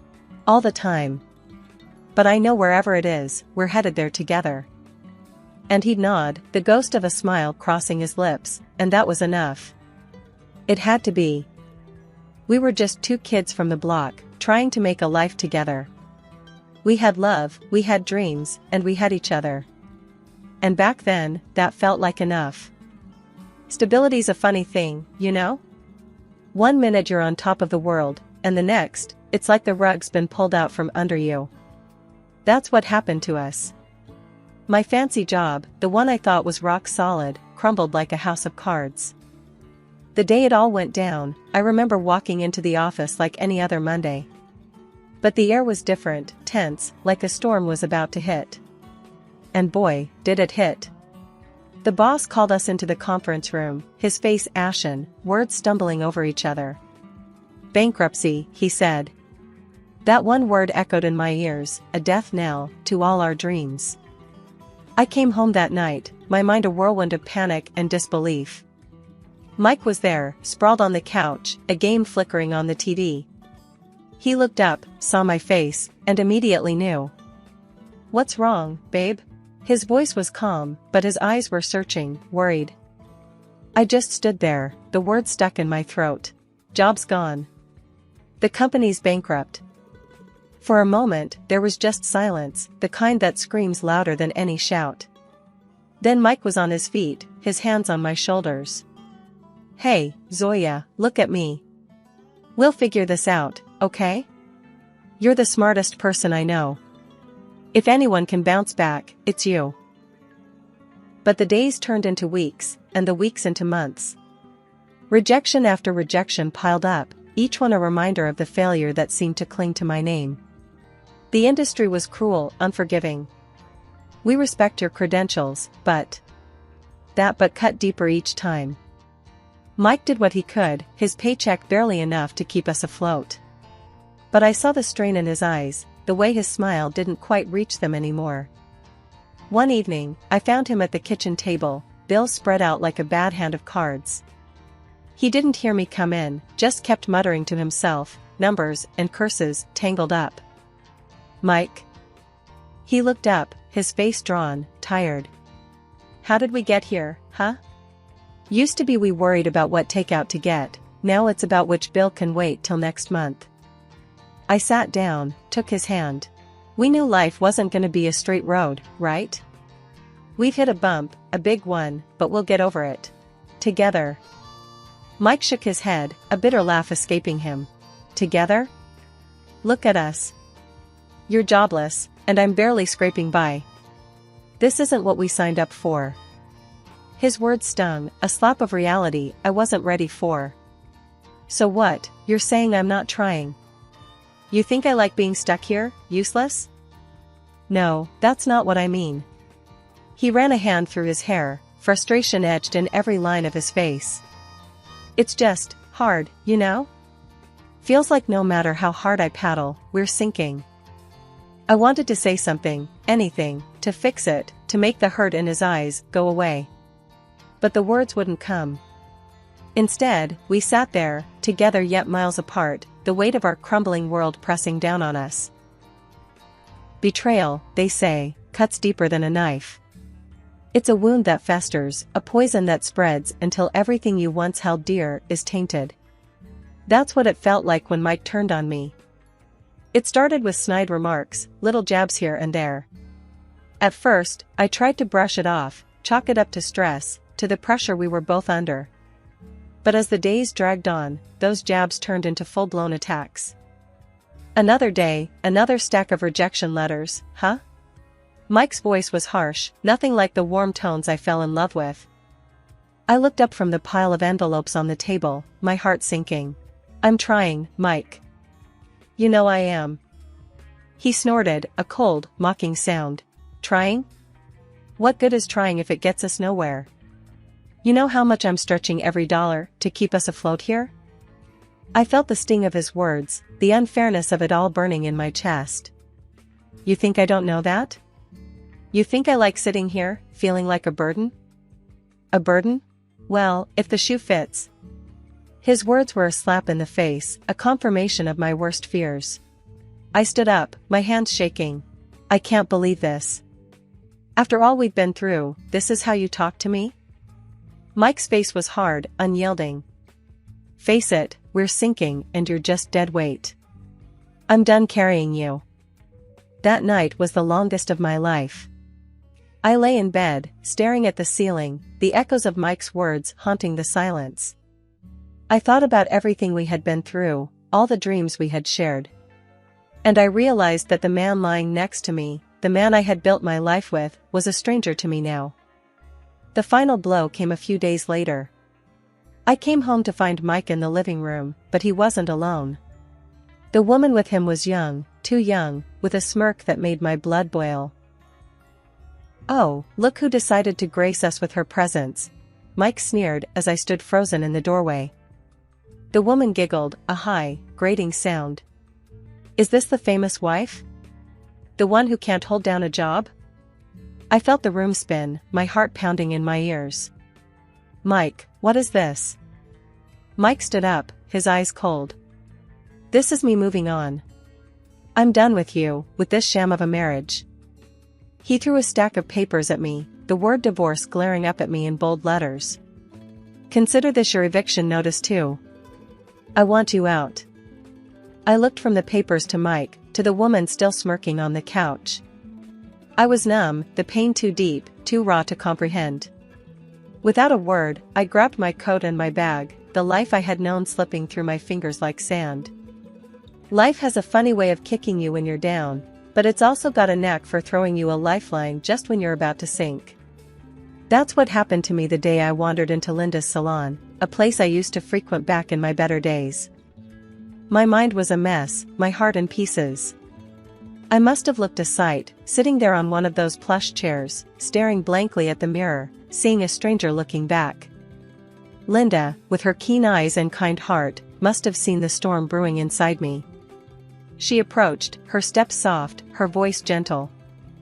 Honey, you look like you could use a friend, she said, her hand resting lightly on my shoulder. I looked up, met her gaze in the mirror, and before I knew it, the floodgates opened. Words poured out, raw and unfiltered, the story of my downfall, my betrayal, my brokenness. Linda listened, really listened, her nods and soft murmurs a balm to my battered soul. When I finally fell silent, she gave my hand a squeeze. You know, Zoya, she started, her tone thoughtful, I've been looking for someone to help me manage this place. Business is good, but it's getting too much for just me to handle. I blinked, her words not quite registering. Me? Manage a salon? But I'm a financial analyst, or at least, I was. I know nothing about running a beauty salon. Linda chuckled, a warm, rich sound. Oh, honey, skills can be taught, learned. But character, grit, determination, now those are things you either have or you don't. And you, my dear, have them in spades. I stared at her, the offer sinking in. It was crazy, totally left field. Me, running a salon? But then, what did I have to lose? My career was in tatters, my personal life a disaster. I don't know what to say, Linda. I stammered, my mind racing. Say you'll think about it, she suggested, her smile reassuring. No pressure. But I've got a good feeling about this, about you. And hey, it comes with a place to stay. The apartment upstairs is vacant, and I'd be happy to cut you a deal on the rent. I was floored. A job and a place to stay? It was more than I could have hoped for in my darkest hour. It was a chance, a lifeline, a glimmer of hope in the endless night. Linda, thank you. I'll think about it, I promise, I managed to say, my voice thick with unshed tears. She gave my hand another squeeze. Take your time, honey. But remember, sometimes the best opportunities are the ones we never saw coming. I left the salon that day with a lighter heart than I'd had in months. The road ahead was uncertain, scary even. But for the first time in a long while, I felt like maybe, just maybe, I wasn't alone in this fight. Starting over ain't easy, especially when you're building from scratch. But sometimes, life gives you a second shot, and you've just gotta grab it with both hands. That's what I did at Linda's salon. It was a world away from the high-flying finance scene, but it had its own rhythm, its own pulse. And before long, I found myself getting into the groove of it. Linda was more than a boss, she was a mentor, a friend. She showed me the ropes, from managing bookings to handling the most colorful of clients. I threw myself into the work, letting it consume me, heal me. One day, after closing, we sat down, a couple of cold drinks in hand, going over the accounts. The numbers were looking good, better than good. You've got a real knack for this, you know, Linda said, her eyes sparkling with pride. I shrugged, a small smile playing on my lips. Guess I've always been good with numbers. And people. She nodded, taking a sip of her drink. It's more than that. You've got vision, drive. You've turned this place around. Heck, you're pulling in clients like I've never seen before. I chuckled, the sound surprising even to myself. Well, desperate times call for desperate measures. I just figured, why not try something new? What did we have to lose? Linda's smile widened. That's the spirit. And speaking of trying something new, I've been thinking. The way she trailed off, that twinkle in her eye, I knew she was onto something big. Out with it, Linda. What's cooking in that brain of yours? She leaned in, her voice dropping to an excited whisper. Expansion. This place is just the start. I'm thinking a chain, a brand. And I want you in on it. As a partner.